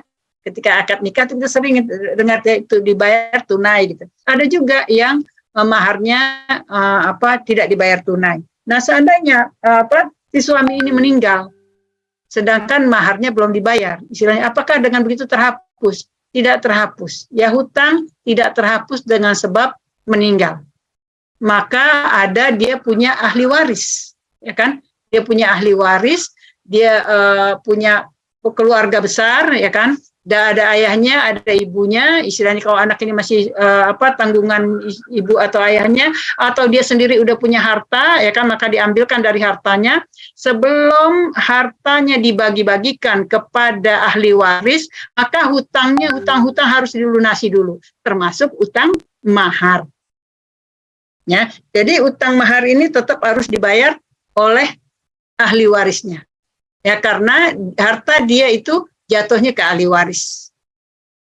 Jadi sebelum ini yang paling wajib bagi seseorang, ini ingat ya bundo-bundo ya, yang paling wajib bagi seseorang yang meninggal dunia pertama sebelum membagi-bagikan harta warisan, ditanya dulu kepada siapapun, apakah saudara saya, kakak saya, adik saya, paman saya punya hutang, ditanya dulu. Kalau ada hutang, maka hutangnya dilunasi lebih dahulu. Baik itu hutang piutang dalam bentuk usaha, pinjaman untuk dipakai sehari-hari, ataupun dalam bentuk mahar.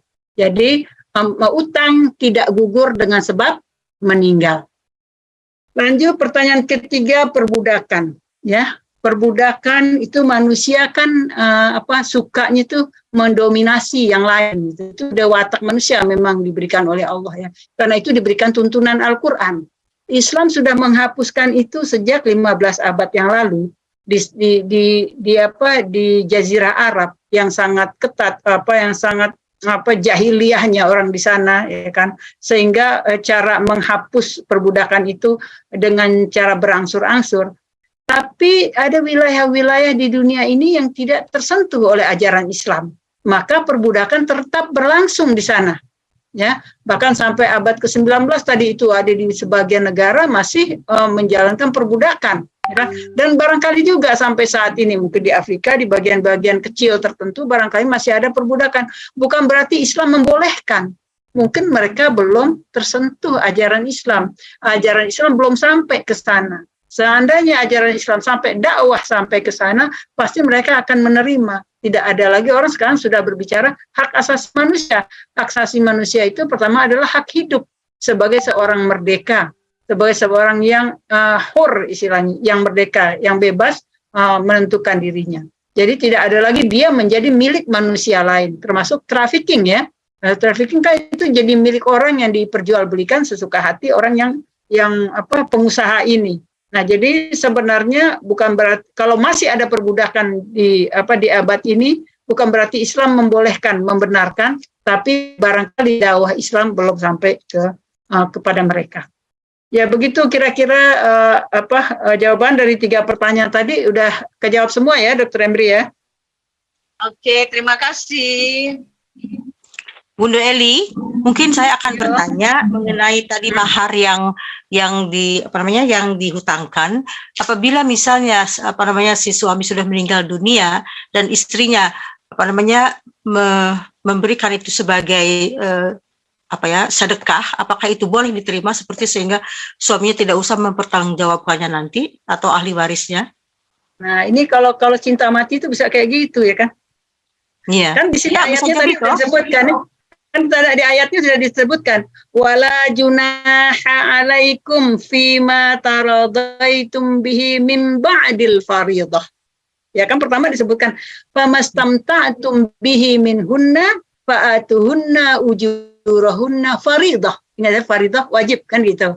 Terus dia udah laksanakan tapi bentuknya utang kan gitu. Ya. Nah, ayat ini ada kelanjutannya wala junaha alaikum fima taradaitum. Tidak mengapa, tidak berdosa, ya kan? Apa yang kamu sepakati, saling ridho, saling rela, mim ba'dil faridah, setelah faridah dilaksanakan. Jadi kalau suaminya meninggal, belum bayar mahar misalnya, udah saya ikhlaskan, saya nggak usah dibayar maharnya, boleh. Okay. Ya, ini tertulis secara jelas setelah ditetapkannya faridah, setelah faridah dilaksanakan, kemudian ada keputusan lain antara dua pihak, boleh. Masya Allah. Oke. Terima kasih Bunda. Ya, jelas sekali. Terima kasih. Masih ada yang mau bertanya? Saya kira lihat dulu di bagian room. Tidak ada, Bunda Mela. Masih ada yang mau? Ada. Kenapa? Bunda Ben. Ada Bunda Ben. Oke ya. Saya kok nggak bisa lihat. Oke, silakan Bunda Ben. Oke, terima kasih Bunda Mela, Bunda Tati, Bu Eli. Sedikit Bu Eli, di Minangkabau itu kan ada yang istilahnya ganti lapiak, ganti tikar. Maksudnya bila seseorang suami seorang istri dari seorang suami meninggal, maka boleh suami itu menikahi adik daripada si istri, adik kandungnya. Nah, ini bagaimana Bu Eli? Ya, jadi ada dalam tadi kan muharramat ya, boleh nggak dia menikah? Tadinya kakaknya jadi istri gitu ya. Setelah kakaknya meninggal, terus kawin dengan adiknya gitu, kira-kira Bunda Ben? Ya, adik kandung. Adik kandung. Nah, kan dalam muharramat ini yang haram nikah itu kan ada yang namanya mu'abbad. Ada yang muharramat itu mu'aqqad, ya. Ada yang sifatnya selama-lamanya, ada yang sifatnya mu'aqqad sementara. Yang selama-lamanya apa? Ibu, ya, anak, adik, kakak, tante, itu yang 7 tadi itu, ya kan? Itu mu'abbad. Nggak boleh dengan yang 7 itu tadi. Tapi ada yang mu'aqqad, ya. Nikah dengan seseorang, kemudian orang itu meninggal, maka muharramatnya udah gugur. Kemudian dia nikah dengan adiknya. Kita nggak boleh nikah dengan adiknya karena ada kakaknya. Kan anta jemaah bainal ukhtain, mengumpulkan 2 kakak adik. Kan nggak boleh. Ya kan? Ketika kakaknya meninggal, kemudian digantikan oleh adiknya, itu boleh. Karena itu termasuk muharramat yang muakkad yang sementara. Ketika larangan itu sudah hilang, maka menjadi boleh. Dan itu lebih utama. Kenapa? Karena anak-anak yang lahir dari si kakak kan menjadi anak-anak juga dari si adik. Sehingga lebih terjamin anak-anak ini yang ibunya sudah meninggal, lebih terjamin kasih sayangnya, lebih terjamin pemeliharaannya dari tantenya sendiri. Jadi boleh Bunda Ben. Termasuk muharramat, ini orang yang diharamkan untuk sementara. Oke, terima kasih Bu Eli.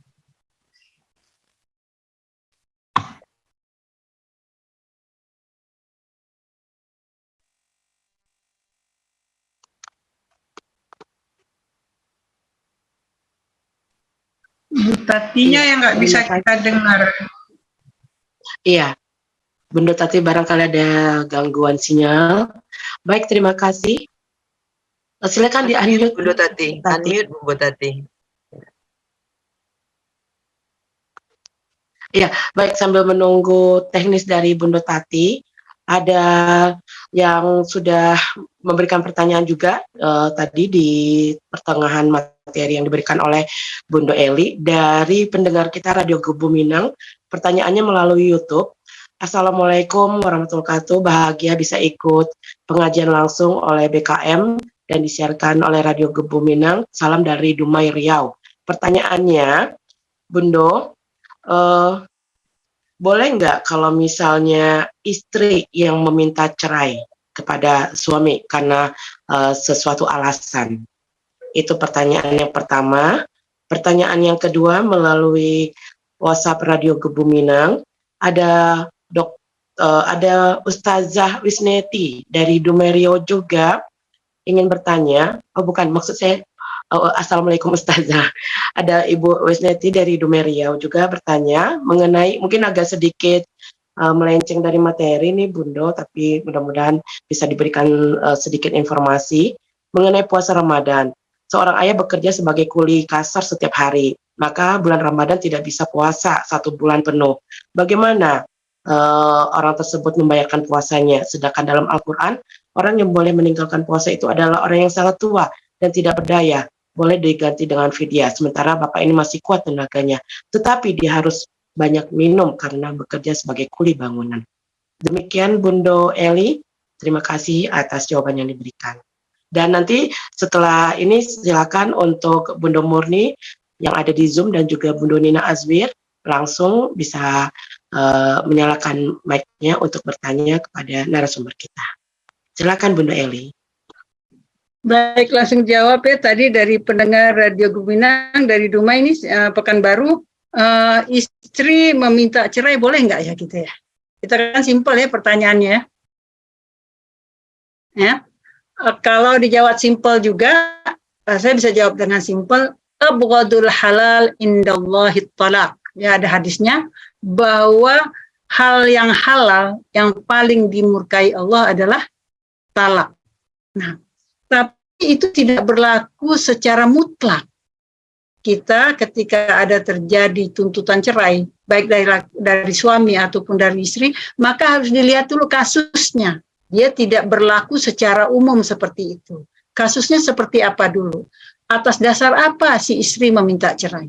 Apakah suaminya udah fasik? Apakah suaminya pezina? Apakah suaminya tukang mabuk-mabuk? Apakah suaminya tidak bertanggung jawab dengan keluarga, dengan istri dan anak-anaknya, yang artinya istri tidak bisa lagi untuk hidup bersama dia. Kalau dia tetap hidup bersama dia, dia akan menderita, mungkin bakal bisa menjadi gangguan jiwa dan lain sebagainya, maka keselamatan dia, kesehatan dia lebih diutamakan. Ya, jadi ini ada pertimbangan-pertimbangan, nanti juga pengadilan kan tentu yang menimbang. Tapi kalau cuman tanpa alasan atau katakanlah alasan yang tidak dibenarkan secara syar'i. Nah, ini ada alasan yang dibenarkan secara syar'i, ada alasan yang syar'i. Ya, katakanlah, aduh, gue nyesel nih kawin sama dia nih, ada yang lebih baik lagi, misalnya ada yang lebih ganteng lagi, ada yang lebih kaya lagi, itu tidak boleh. Ya, itu yang tidak akan mencium bau surga itu perempuan yang minta cerai dari suaminya bukan karena alasan syar'i. Ya, tapi kalau karena alasan syar'i membahayakan diri dia, membahayakan keluarga nantinya dan anak-anak selanjutnya, banyak laki-laki yang seperti itu. Ya, jadi kalau cuma dipakai hadis secara mutlak, abwadul halal indallah ta'ala, kemudian perempuan-perempuan yang meminta cerai kepada suaminya tidak akan mencium bau surga, apa dulu kasusnya? Ya, jadi untuk memutuskan dia boleh minta cerai apa tidak boleh, makanya kita harus tahu kasusnya, Bunda Mela. Ya, jadi menetapkan hukum itu sesuai dengan kasus yang dihadapi oleh istri ini. Jadi tidak berlaku mutlak hadis yang mengatakan mungkin ketika dia bercerai dia lebih tenang kehidupannya gitu kan, mungkin suaminya juga seperti itu, atau suami tidak bisa dirubah sama sekali, termasuk KDRT ya. Suami yang gampang memukul istri ya kan, itu udah boleh istilahnya itu kan membahayakan nyawa, maka menyelamatkan nyawa adalah lebih utama. Jadi itu ada hal-hal yang dibolehkan, ada hal-hal yang tidak dibolehkan. Jadi ini kita bundo-bundo, perempuan-perempuan harus mengerti apa yang dibolehkan agama dan apa yang tidak dibolehkan agama. Dan juga jangan terlalu ketakutan. Banyak kan juga istri-istri ini ketakutan, takut sekali dengan hukum agama sehingga dia sendiri menderita. Udah KDRT kayak apa ya kan, suami nggak bertanggung jawab, dia mati-matian cari uang untuk biaya rumah tangga, sekolah anak, yang si suami senang-senang enak-enak terus main perempuan lain, terus mabok-mabokan, terus kita perempuan tetap takut nggak bakal mencium bau surga. Bukan di situ tempatnya ya. Jadi masing-masing ada tempat-tempatnya, ada situasi-situasinya, kapan kita boleh minta cerai dan kapan kita dilaknat, dikutuk ketika minta cerai. Jadi harus jelas ya tadi pendengar Radio Minang itu, supaya kasusnya lebih jelas, supaya bisa kita menentukan boleh atau tidaknya. Kemudian ini yang mengenai puasa Ramadan ya. Puasa Ramadan kan bulan istimewa, bulan yang sangat mulia ya. Kalau istilahnya dari 12 bulan itu Allah berikan keistimewaan bulan Ramadan. Dari 7 hari seminggu Allah berikan keistimewaan hari Jumat ya. Dari semua tempat di dunia Allah berikan keistimewaan tempat di Arafah, misalnya seperti itu. Nah, bulan-bulan istimewa seharusnya juga disambut oleh umat Islam dengan cara yang istimewa. Cara yang istimewa itu seperti apa? Menghormati bulan Ramadan. Ketika bulan Ramadan tiba, katakanlah buruh-buruh tidak bekerja seperti biasa. Biasanya misalnya sehari bekerja 8 jam ya. Di bulan Ramadan itu barangkali aturan bisa dibuat ya. Mungkin bisa bekerja 5 jam aja karena buruh pada puasa ya. Karena itu agama dan aturan kehidupan harus harus menyatu. Nah, ini sebenarnya lebih kepada aturan setempat ya, di mana ini pekerja kantor lain dengan pekerja kuli bangunan. Ya, kalau di Arab tuh otomatis kalau bulan Ramadan itu jam kerja itu semua dikurangi. Ya, jadi semua betul-betul menikmati bulan Ramadan. Dan yang kalau untuk Mekah Madinah itu Asyarul Awakhir, 10 hari terakhir bulan Ramadan itu udah nggak ada yang ke kantor karena udah diutamakan untuk beribadah di dua masjid suci Saya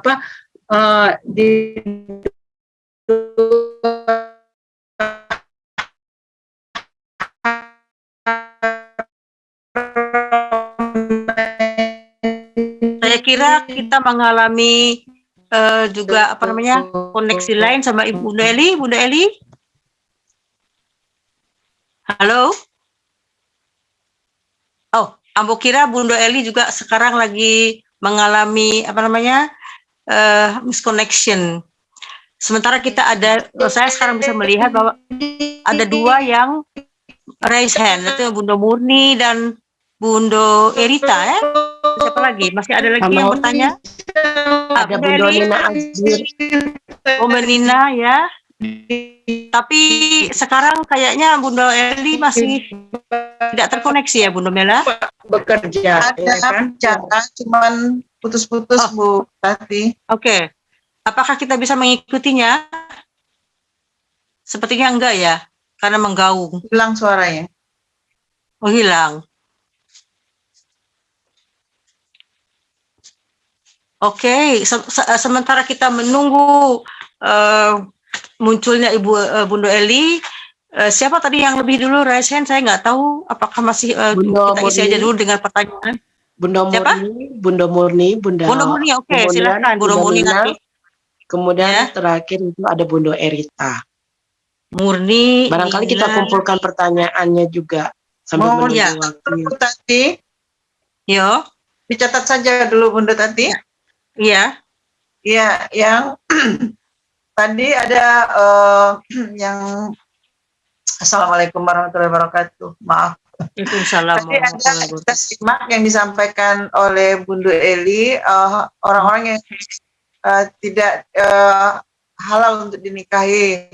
Yang ditanyakan di antara salah satunya adalah bekas mertua atau bekas menantu juga apa termasuk yang tidak boleh dinikahi. Yang pertama itu.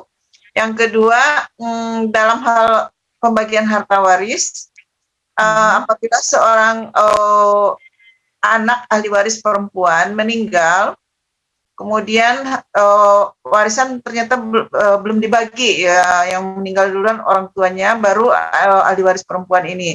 Nah, apakah suami dari saat pembagian waris yang tertunda itu, apakah suami dari almarhum ini juga dapat bagian waris gitu dari hak waris almarhum istrinya? Kemudian yang ketiga tadi terkait fenomena wanita mengajukan cerai ke suami, istilahnya huluk ya.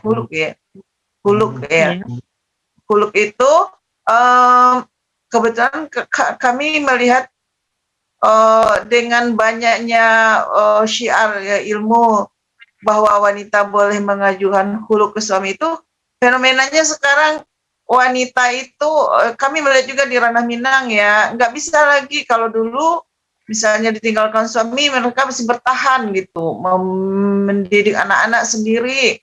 Nah sekarang mereka nggak tahan lagi gitu, kalau ekonomi agak sulit mereka mengajukan berani datang ke pengadilan agama untuk mengajukan cerai gitu, menuntut cerai suaminya. Fenomena itu agak tinggi sekarang. Mungkin nanti ke depan kita juga bisa bawa. Sebenarnya saya punya saudara, ada dua yang ketua pengadilan agama, mungkin bisa nanti kita juga membahas tentang itu.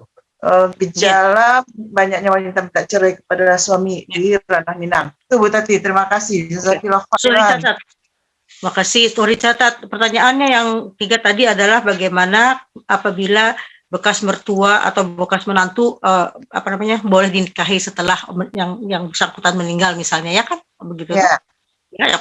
Yang kedua, harta waris. Bagaimana kalau perempuan yang mendapat warisan sedangkan orang tuanya sudah meninggal dan perempuan itu meninggal, apakah suami dari perempuan ini bisa mendapat warisan apa tidak? Yang ketiga, tendensi akhir-akhir ini banyak wanita yang cepat mengajukan perceraian karena mungkin karena faktor entah dulu ekonomi ya. Itu pertanyaannya Bunda.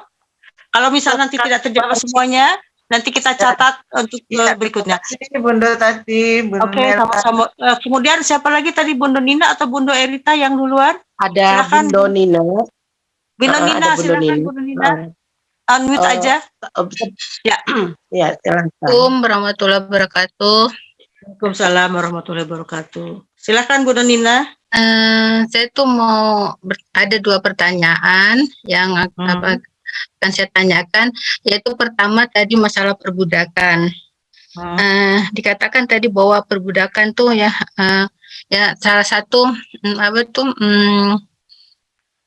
ini dendanya dalam Islam itu adalah membebaskan budak gitu ya, perbudakan.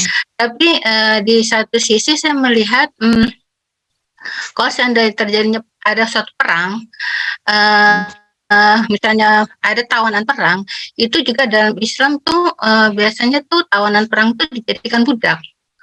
Jadi saya melihat ada sedikit bertentangan gitu, tapi ya saya di sini bukan saya yakin bahwa Islam punya kebijakan ya kenapa musim praton itu. Nah itu saya belum tahu dan saya ingin tahu kenapa di satu sisi membebaskan budak, tapi di sisi lain ada tahunan perang yang dijadikan budak gitu. Itu pertama. Mungkin. Terus Oke. Ya, itu yang kedua ya. Yang kedua masalah hukum waris. Sebenarnya dalam pembagian warisan itu tuh apakah yang menentukan itu adalah musyawarah keluarga ataukah penentuan warisan itu diserahkan kepada kepada mungkin kalau di Indonesia tuh ke pengadilan agama kali ya yang berhak itu karena gini saya ngelihat sekarang di Indonesia kalau di Singapura itu udah jelas ya itu masuk ke MUIS gitu ya kalau dalam ada atau pemegang warisan itu diserahkan ke MUIS nanti MUIS yang ngatur berapa dapat berapa dan berapa nah kalau di Indonesia saya tuh kayaknya nggak tahu, kayaknya suka-suka gitu ya. Jadi mau harta warisan itu dibagikan secara Islam ataukah mau secara secara kebijakan keluarga atau gimana. Nah sebenarnya kalau dalam Islam sendiri kalau pembagian harta warisan secara Islam apakah itu disepakatin oleh maksudnya dengan sepakat keluarga ataukah harus pengadilan agama yang memutuskan pokoknya yang berwenang dalam memutuskan pembagian itu. Nah itu pertanyaannya. Terima kasih Uni. Terima kasih sama-sama. Saya rangkum dulu pertanyaannya. Yang pertama adalah mengenai di satu pihak ada denda tentang budak dan di sisi lain ada budak yang dijadikan apabila terjadi peperangan atau yang menderita kekalahan menjadi budak. Itu yang agak kurang jelas. Kawanan menjadi budak gitu. Ya, kawanan menjadi budak ya. Dan yang ketiga hukum waris. Yang hukum waris, siapakah yang mengurusnya, apakah keluarga ataukah saya kurang tahu istilahnya apa di Indonesia. KUA dalam agama ya, agama. Oke. Jadi itu pertanyaannya. Nanti Ibu Eli, apakah Bunda Eli sudah kontak lagi dengan kita? Udah, tadi ini di ujung-ujung, tapi yang pertama tadi enggak dengar tadi. Bunda Erika, sebentar lagi nanti boleh ditanyakan. Sekarang Ibu, saya akan melanjutkan pertanyaannya kepada Bunda Eli dulu ya. Pertanyaan yang pertama dari Bunda Murni, Bunda Eli. Yang pertama adalah tadi disebutkan bahwa ada beberapa grup wanita yang tidak boleh dinikahi ya. Tetapi apabila terjadi kejadian bahwa mertua itu sudah meninggal, apakah bekas mertua atau bekas menantu boleh dinikahi kalau istrinya sudah meninggal? Itu yang pertama dari Ibu. Yang kedua, harta waris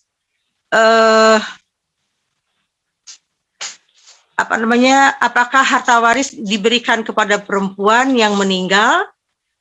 Begini, ada seorang wanita mempunyai seorang ibu.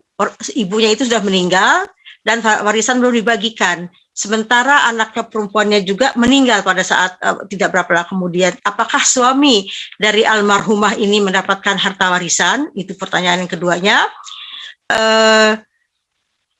Dan pertanyaan ketiga adalah dari Bunda Murni, kenapa saat ini banyak sekali wanita yang cepat sekali mengajukan perceraian? Mungkin karena suasana ekonomi atau bagaimana? Kira-kira begitu pertanyaan pertama dari Bunda Murni. Silakan dijawab Bunda Eli, diterangkan, dan Bunda Murni apabila pertanyaannya kurang lengkap tolong dilengkapi. Baik Bunda Tati. Ya. Bunda Eli, mohon maaf Bunda Tati, ini berkaitan juga pertanyaan dengan Bunda Murni dari pendengar kita, tambahan juga berkaitan sekali yang pertanyaan terakhir. Jadi ada penanya ini bahwa punya teman, dia punya kasus KDRT, sehingga dia keluar dari rumah, meninggalkan suaminya, sambil membawa anak pulang ke rumah orang tuanya. Selang beberapa minggu ternyata wanita itu hamil, dan suaminya bilang gugurkan. merasa itu bukan anaknya sampai hamil dan lahir, temannya itu tinggal di rumah orang tua. Status pernikahannya bagaimana itu Bunda Eli? Apakah bisa ditetapkan sebagai suami istri yang masih sah atau sudah terpenuhi syarat bercerainya walaupun tidak secara hukum birokrasi Indonesia mungkin seperti itu, dan juga tambahan mereka pisah rumah sudah lebih dari 1 tahun. Jadi related juga dengan pertanyaan Bunda Murni yang ketiga. Terima kasih Bunda Eli, Bunda Tati. Baik. Pertanyaan dari Bunda Murni ya, mengawini bekas mertua ya. Apa tadi yang namanya mertua kan termasuk yang tidak boleh dinikahi ya kan? Ya kan. Tetapi kalau jika udah masih kalau anaknya menjadi istri dari seorang laki-laki, maka si laki-laki ini tidak boleh menikah dengan ibu dari istri dari mertua kan gitu. Walaupun dia yang hubungannya hubungan musyawarah, ini termasuk kelompok ketiga ya, bukan hubungan nasab. Ya, ini termasuk hubungan yang muakkad, hurmah muakkadah, diharamkan sementara. Ya. Tapi kalau kita lihat ya, mungkin ya seperti pertanyaan yang pertama tadi, ganti lapia. Ganti lapia itu kan biasanya dengan adiknya atau kakaknya atau ada sepupu di sekitar situ ya. Hampir jarang itu terjadi dengan ibu, ya kan? Hampir jarang itu terjadi dengan ibu. Karena apa? Karena perempuan ketika statusnya sebagai ibu kan tempatnya sangat mulia sekali.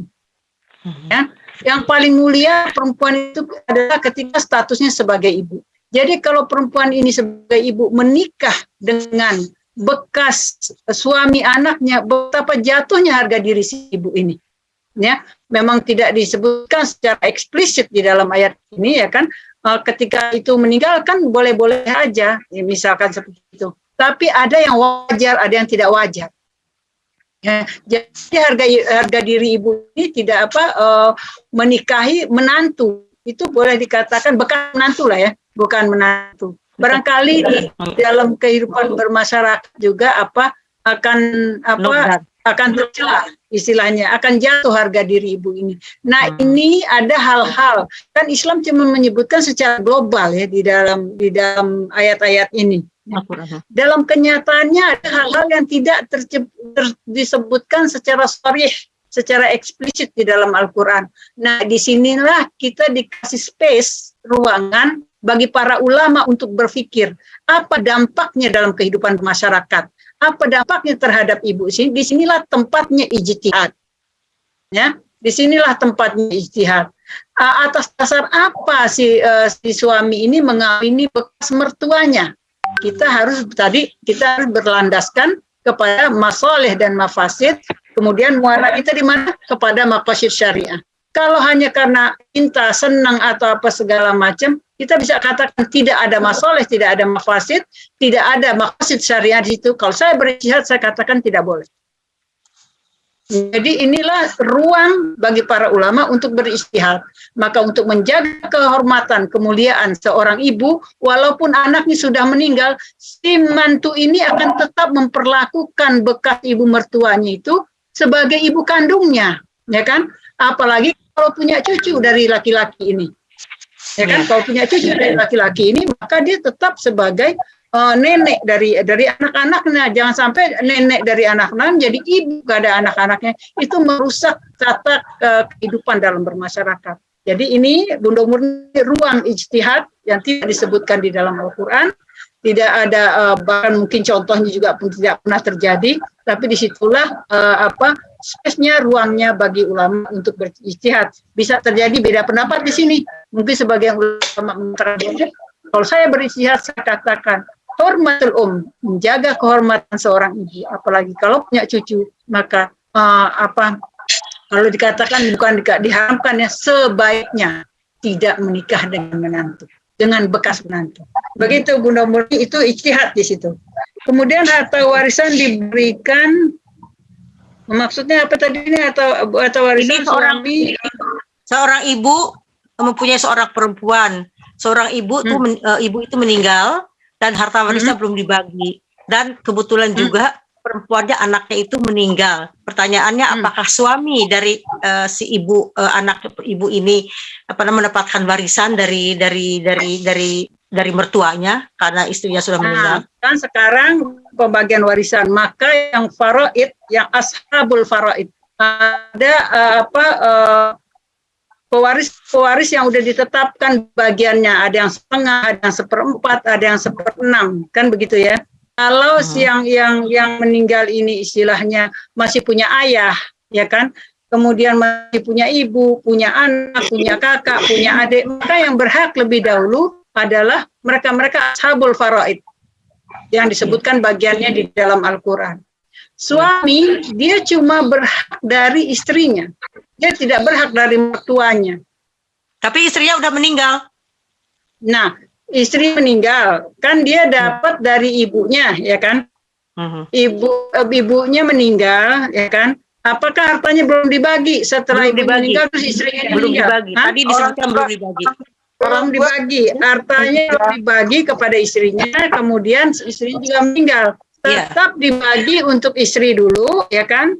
Bagian dari istri ini itulah suami dapat, ada yang setengah, ada yang seperempat. Kalau dia nggak punya anak laki-laki, maka dia dapat seperempat. Setengah. Kalau dia punya anak, maka dia dapat seperempat. Jadi yang didapat oleh suami ini cuma bagian dari istrinya aja, bukan dapat dari mertuanya. Jadi dia nggak ada hubungan dengan mertuanya dalam hal warisan. Bunda, begitu ya. Jadi orang tuanya kan sudah meninggal dua-duanya. Orang tuanya sudah meninggal dua-duanya, warisan belum dibagi. Dalam perjalanan, warisan perempuan meninggal juga. Kemudian baru akan membagi warisan, dan suaminya pun almarhum ini sudah menikah dengan orang lain. Apakah masih ada hak dari hak istrinya yang sudah meninggal itu? Iya, dia status dia karena terlambatnya pembagian waris, status dia kemudian menikah lagi dengan istri yang lain tidak mengganggu aturan pembagian waris, ya kan? Pembagian waris ketika dia istrinya meninggal, status dia adalah suami istri, maka dia sebagai suami berhak mendapat setengah ataupun seperempat sesuai dengan punya anak atau tidak punya anak. Jelas ya, yang dibagi apa? Yang bagian istri dari ibu, walaupun istri ini udah meninggal, karena dia punya ahli waris, nanti punya anak dan sebagainya, maka dia harus dapat dulu bagian dari ibunya. Bagian dari ibunya itulah yang diberikan kepada suami. Suami itu udah kawin lagi ataupun belum kawin lagi, hak dia tetap ada di situ. Oke. Baik, kemudian kenapa istri cepat mengajukan perceraian ya? Nah, ini dia dinamika sosial. Dinamika sosial sangat menentukan kehidupan berumah tangga, ya. Di dalam masyarakat yang adem ayem istilahnya ya, yang satu sama lain, yang pihak-pihak semua mengerti hak dan kewajibannya, kehidupan akan harmonis dan tenang. Mungkin perceraian bisa ditekan sekecil mungkin.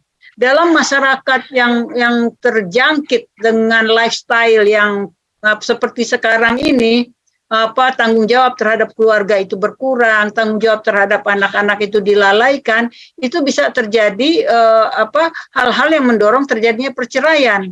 Kemudian lifestyle seperti perempuan-perempuan yang lebih suka hidup di luar dan tidak mengutamakan rumah tangga, itu bisa jadi penyebab semuanya. Begitu juga dari pihak suami.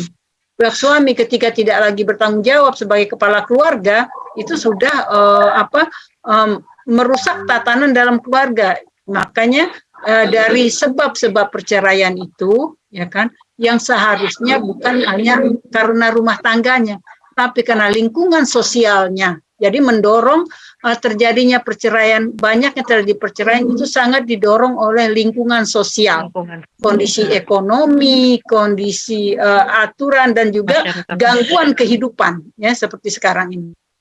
Jadi itu kenapa terjadi itu, maka itu sangat tergantung kepada kondisi sosial di setiap tempat. Kemudian KDRT ya, ini menarik lagi nih, KDRT, kemudian istrinya hamil ya, bawa anak-anak istrinya lari ya dari rumah, kemudian ternyata setelah keluar mohon maaf Budo.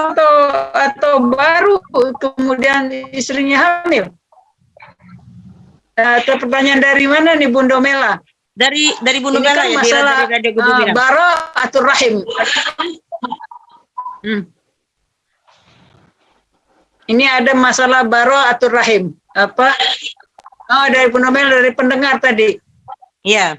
Iya, dari pendengar.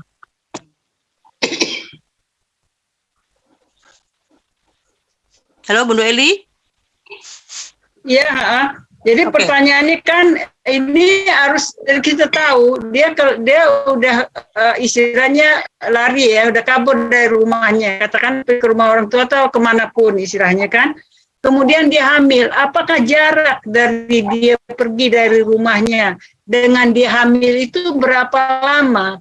Sebab itu harus dipelajari bara'atul rahim. Artinya dalam keadaan haid misalnya ketika dia pergi, misalnya seperti itu. Atau bagaimana? Sehingga kita bisa menetapkan apakah itu bisa aja suami yang menuduh itu hamil dari laki-laki lain misalkan. Tapi kalau dia dalam keadaan suci ya kan, itu bisa jadi itu anak dari si suami.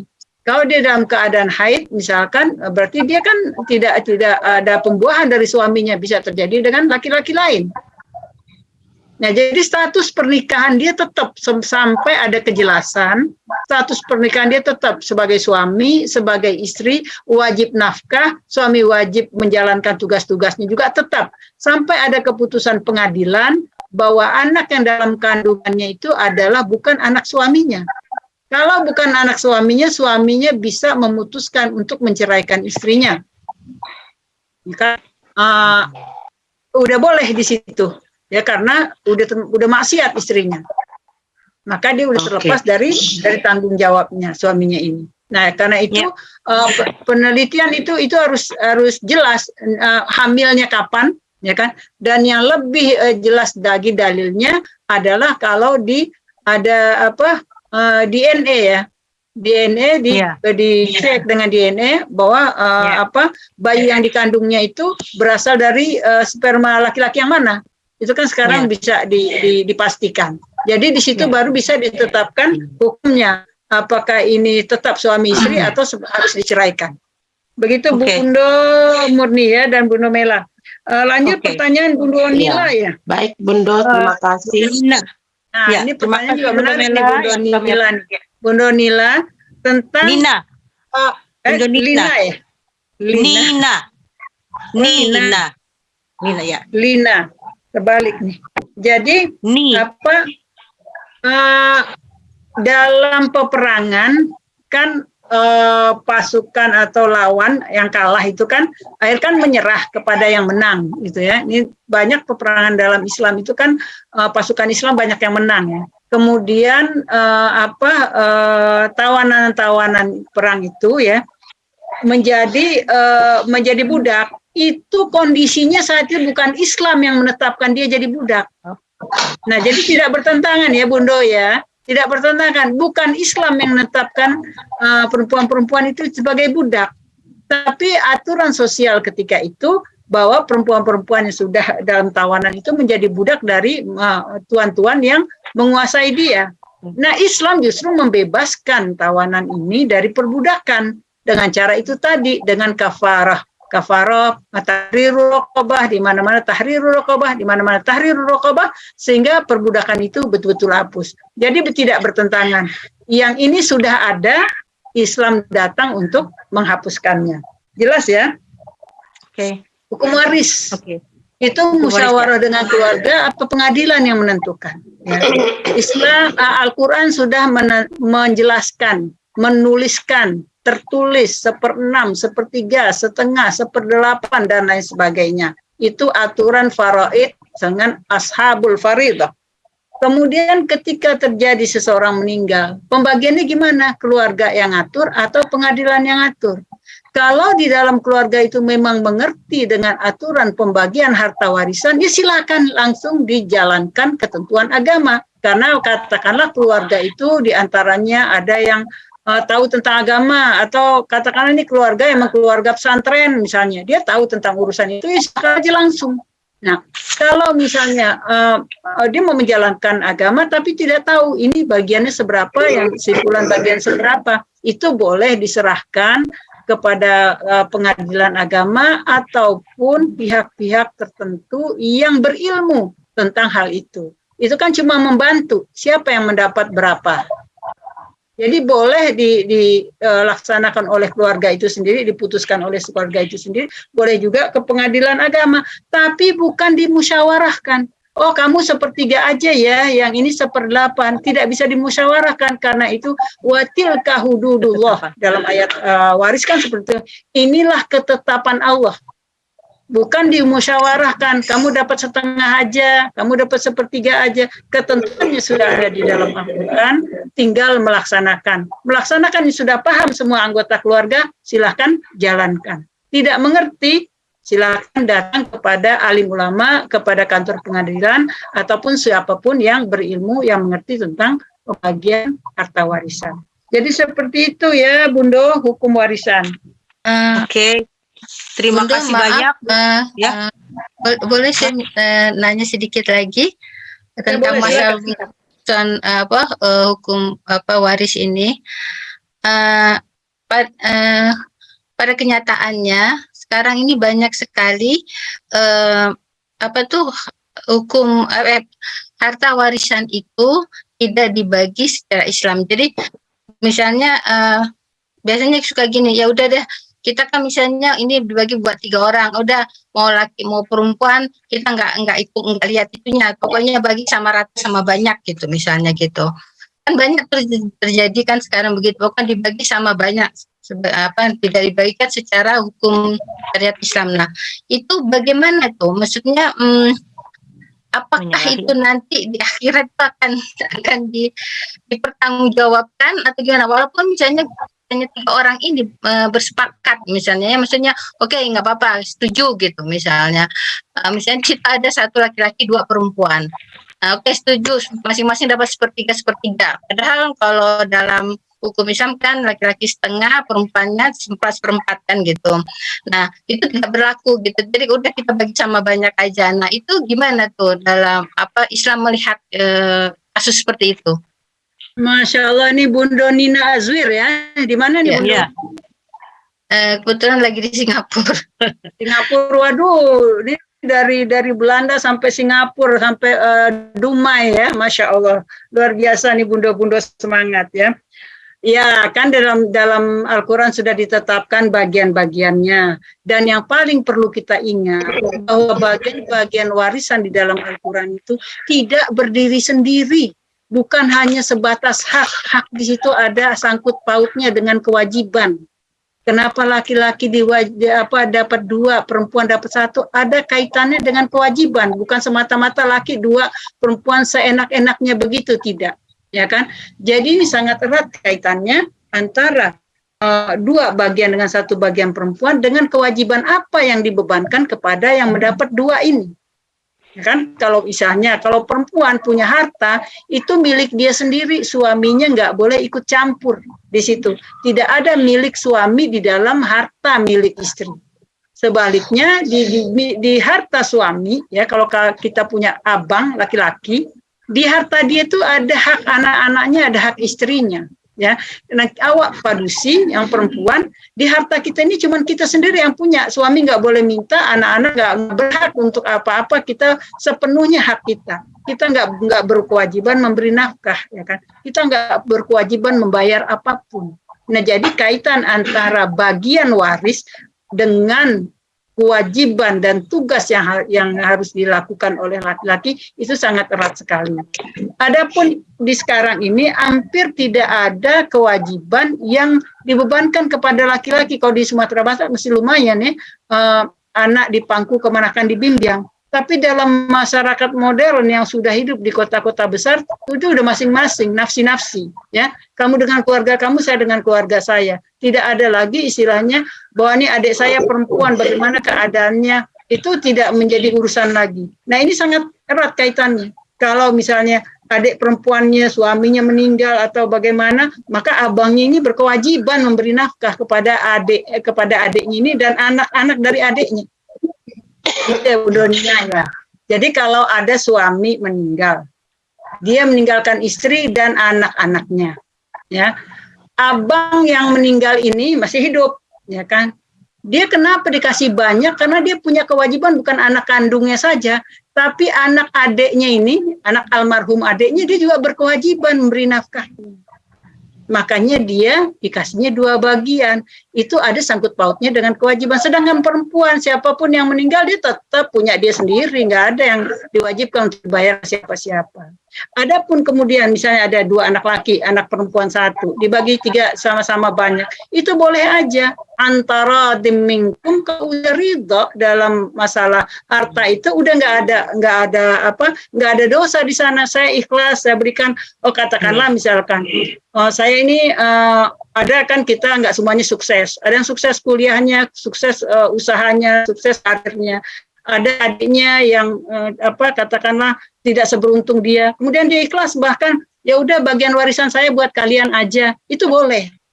Artinya dia udah ridho. Jadi masalah harta ini dengan keridhoan ini tidak ada tuntutan di akhirat. Karena dia ridho dan caranya juga cara-cara yang halal, yang baik, yang syar'i. Jadi begitu ya Bundo ya. Ya, oke. Terima kasih Bunda Eli. Terima kasih juga. Ya, sekarang pertanyaan terakhir dari Bunda Erika. Setelah itu kita tutup sesi ini karena sudah lebih dari jam 4. Mungkin karena materinya sangat menarik sekali Bunda Eli, sehingga kita melebihi waktu yang biasa kita selesaikan pada jam 4. Tetapi tidak apa, karena ini materinya sangat menarik dan sangat bermanfaat. Silakan Bunda Erika. Terima kasih Bunda Tati. Bu Eli tanya, Bu Eli masih hubungan warisan juga. Kalau ayah kita, ibu udah lama meninggal. Kalau ayah kita sudah meninggal, adik laki-laki, adik kandung kita yang meninggal sebelum ayah kita meninggal, apakah ipar kita, anak-anaknya itu dapat hak dari warisan? Itu pertanyaan pertama. Yang kedua, selain dari adik-adik kakak, dari harta orang tua kita tadi, apakah kita ngasih juga ke tante atau ke keluarga ibu atau keluarga ayah? Terima kasih Bu Eli. Baik, pertanyaannya menarik dan pertanyaannya realita dalam kehidupannya. Ini terjadi di banyak keluarga barangkali ya. Ayahnya meninggal gitu ya. Ayahnya adik laki-laki meninggal gitu ya. Iya. Sebelum ayah. Sebenarnya adik laki-laki ini punya anak. Ada kan? Kan dia nggak disebutkan sebagai ashabul faraid, dia tidak disebutkan sepertiga dan nggak termasuk dalam bagian-bagian itu ya, karena dia meninggal sebelum ayah ya. Kemudian padahal dia punya anak. Nah ini masuk, ada ayatnya disebutkan di situ, wa idza hadaral qismata ulul qurba farzuquhum minhu wa qulu lahum qawlan ma'rufa. Kalau ketika pembagian waris itu, ini kan si ayah udah meninggal ya. Cucu kan nggak ada disebutnya kan, ya kan? Makanya di situ ada pelengkap di dalam ayat waris itu, wa idza hadaral qismata ulul qurba. Kalau ada di antara karib kerabat yang hadir ketika pembagian warisan itu, farzuquhum minhu, maka berikanlah rezeki, arti berikanlah bagian kepada mereka, wa qul lahum qawlan ma'rufa, ucapkanlah kata-kata yang baik kepada, misalnya contohnya tadi cucu itu tadi, ya kan, bapaknya tidak ada, ya harusnya kan bapaknya, kalau bapaknya dapat kan pasti dia dapat kan gitu, sedangkan ayahnya sudah meninggal sebelum kakeknya. Nah disitulah masuk ulul qurba, di cucu-cucu ini termasuk ulul qurba yang termasuk di dalam perintah juga di dalam Al-Quran, farzuquhum minhu, maka berikanlah rezeki kepada mereka dan jangan sakiti hati mereka. Nah, jadi di sini indah sekali Islam itu. Indah sekali dan komplit sekali, tidak ada yang ditinggalkan. Tidak ada yang hilang haknya, ya. Bahkan yang hadir ketika pemberian warisan itu termasuk tante itu tadi, ya. Kalau dia misalnya harta itu miliar-miliaran, walaupun dia dapat 2-3 juta katakanlah, itu sekedar kalau bahasa sekarang kan uang denger istilahnya. Itu ajaran Islam sampai sedetil itu, sampai semulia itu. Termasuk misalkan ketika kita masak, cium oleh tetangga kita bau masakan kita, kita harus antar ke tetangga makanan itu, istilah kasih ke tetangga. Begitu mulianya Islam mengajarkan hubungan interaksi sosial baik dalam keluarga bahkan dengan tetangga dan masyarakat. Jadi ternyata Al-Quran tidak meninggalkan itu tadi, yang istilah yang cucu-cucu tadi itu, yang bapaknya udah keburu meninggal, dan juga tante-tante yang hadir yang kerabatnya jauh. Iya, paham Bundo ya, mau kasih Bundo. Sementara kan jaraknya jauh-jauh, udah ada yang hadir dari antara cucu dan tante-tante tadi, tetapi sebagian dari peninggalan ayah itu langsung diantar ke tante. Jadi yang anak-anak dari saudara laki-laki yang meninggal tadi itu kita tetap bantu bahkan biayanya untuk sekolah anaknya. Artinya alai tidak dituntut awak di akhir zaman ya Bundo, karena tidak memberi harta warisan tadi. Enggak, makna hadir bukan berarti dia harus hadir di tempat itu ya. Artinya dia mengetahui ada pembagian warisan. Iya, jangan bukan berarti kita bagi warisan, kita kumpul di rumah, terus datang semua orang, kemudian dia mendengar ada pembagian warisan. Bukan berarti dia harus hadir. Mungkin yang meninggal di kampung ya kan. Itu yang bagian yang dapat warisan tadi cucu itu ada di Amerika, ada di Singapura, ada di mana-mana. Dia mendengar ada pembagian warisan. Jadi hadir di sini bukan berarti orangnya hadir di tempat, tapi mengetahui ada pembagian warisan. Jadi seperti itu. Masya Allah, Masya Allah, Masya Allah, bagus sekali. Masya Bunda, walaupun tadi Ambo sudah mengatakan bahwa pertanyaan dari Bunda Rita adalah yang terakhir, tetapi untuk sedikit aja pertanyaan lagi dari radio, dan ini betul-betul yang terakhir dari pendengar radio Gebuminang yang menanyakan, akan Ambo bacakan. Pertanyaannya, bagaimana hukumnya puasa dan sholat wanita yang selalu darahnya masih selalu keluar, gak berhenti-henti? Wanita itu baru saja pendarahan selama 1 tahun terakhir ini, tapi masih saja keluar darah sedikit-sedikit. Apa sholat dan puasanya syah? Terima kasih sebelumnya atas pencerahannya. Demikian Bundo. Jadi sebenarnya udah keluar dari konteks surat An-Nisa yang ini, tapi nggak apa-apa, saya kasih gambaran sedikit ya tentang darah yang keluar dari rahim wanita itu kan ada beberapa macam kan. Ada namanya darah haid, ada namanya darah nifas, ada namanya darah mustahadah. Jadi ada 3 macam tuh. Ada darah haid, ada namanya darah nifas, ada namanya darah mustahadah. Nah, ukuran darah haid itu dari sekali keluar sampai 15 hari itu hitungannya masih darah haid. Kalau udah lebih dari 15 hari darah itu masih tetap keluar, maka itu sudah tidak termasuk darah haid. Perempuan sudah harus melaksanakan semua ibadah, ya puasa, ya sholat, dan semua ibadah yang dilarang ketika haid ya. Setelah 15 hari masih keluar juga darahnya, maka perempuan sudah harus kembali beribadah. Boleh membaca Quran, boleh sholat, boleh berpuasa. Ya, sedangkan darah nifas adalah darah yang keluar mengikuti kelahiran bayi. Ya, di situ masa paling terpanjangnya adalah 40 hari. Setelah 40 hari masih ada darah keluar, maka kewajiban sholat, kewajiban puasa, dan lain-lainnya yang menyangkut haid dan menyangkut nifas sudah boleh dilakukan dan wajib dilakukan. Ya, jadi ada batasannya. Ya, begitu ya Bunda ya, secara garis cukup besarnya jelas, tentang Bunda Eli, Masya Allah, sangat-sangat bermanfaat dan sangat-sangat jelas uraiannya.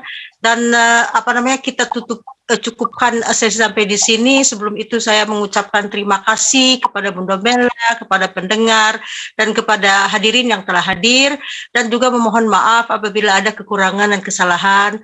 Semoga dimaafkan. Dan untuk akhir acara, Ambo minta Bunda Eli menutup dengan doa untuk kita semua. Jazakumullah khairan untuk semuanya. Wassalamualaikum warahmatullahi wabarakatuh. Waalaikumsalam warahmatullahi wabarakatuh. Baik ya, kita tutup acara kita. Mari kita berdoa bersama, memohon kepada Allah dengan khusyuk, dengan hati yang rendah dengan jiwa yang tawadhu di hadapan Allah. Semoga doa-doa kita dikabulkan oleh Allah Subhanahu wa taala. Astaghfirullahalazim, astaghfirullahalazim, astaghfirullahalazim alladzi la ilaha illa huwal hayyul qayyum wa atubu ilaih. A'udzu billahi minasyaitonir rajim. Bismillahirrahmanirrahim. Alhamdulillahi rabbil alamin. Hamdan yuwafi ni'amahu wa yukafi'u mazidah. Ya Rabbana lakal hamdu kama yanbaghi li jalali wajhikal karim wa azim sultanik. Allahumma salli ala sayyidina Muhammad salatan tunjina biha min jami'il ahwali wal afat wa taqdilana biha jami'al hajat wa tutahhiruna biha min jami'is sayyiat wa tarfa'una biha 'indaka 'ala darajat wa tuballighuna biha aqsal ghayat min jami'il khairat fil hayati wa ba'dal mamat. Wa salli wa sallim tasliman katsiran bi rahmatika ya arhamar rahimin. Allahumma aslih lana dinina alladhi huwa ismatu amrina waslih lana dunyana allati fiha ma'ashuna waslih lana akhiratana allati ilaiha ma'aduna. Allahumma habbib ilaina al-iman wa zayyinhu fi qulubina wa karrih ilaina al-kufra wal fusuqa wal isyan waj'alna minar rasyidin. Allahumma hab lana min azwajina wa dhurriyyatina qurrata a'yun waj'alna lil muttaqina imama. Allahumma ij'al jam'ana hadza jam'an marhuma wa tafarruqana min ba'dihi tafarruqan ma'suma. Rabbana zalamna anfusana wa illam taghfir lana wa tarhamna lanakunanna minal khasirin. Rabbana taqabbal minna innaka antas sami'ul alim wa tub 'alaina innaka antat tawwabur rahim. Rabbana ighfir lana dzunubana wa liwalidina wa li jami'il muslimina wal muslimat wal mu'minina wal mu'minat al ahya'i minhum wal amwat bi rahmatika ya arhamar rahimin. Wa sallallahu ala sayyidina Muhammad wa ala alihi wa ashabihi ajma'in. Walhamdulillahi rabbil alamin. Al-Fatihah.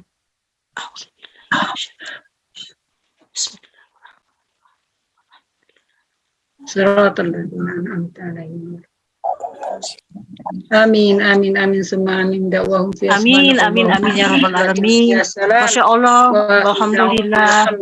Terima kasih untuk semuanya yang sudah hadir, sangat bermanfaat. Mudah-mudahan kita tetap diberi kesehatan agar kita bisa ketemu lagi di pengajian berikutnya insya Allah bulan depan. Terima kasih Bu Eli, terima kasih semuanya. Assalamualaikum untuk semuanya. Amin, amin, sangat-sangat bermanfaat. Hamba mohon diri karena mengejar waktu asar hampir habis di sini ya. Assalamualaikum warahmatullahi wabarakatuh. Apabila ada yang mau mengobrol silahkan, tetapi hamba mohon diri karena waktu asar sudah hampir habis. Oke ya. Assalamualaikum warahmatullahi wabarakatuh. Maaf, mohon maaf. Ambo live. Ya, boleh ngecek. Ini ada beberapa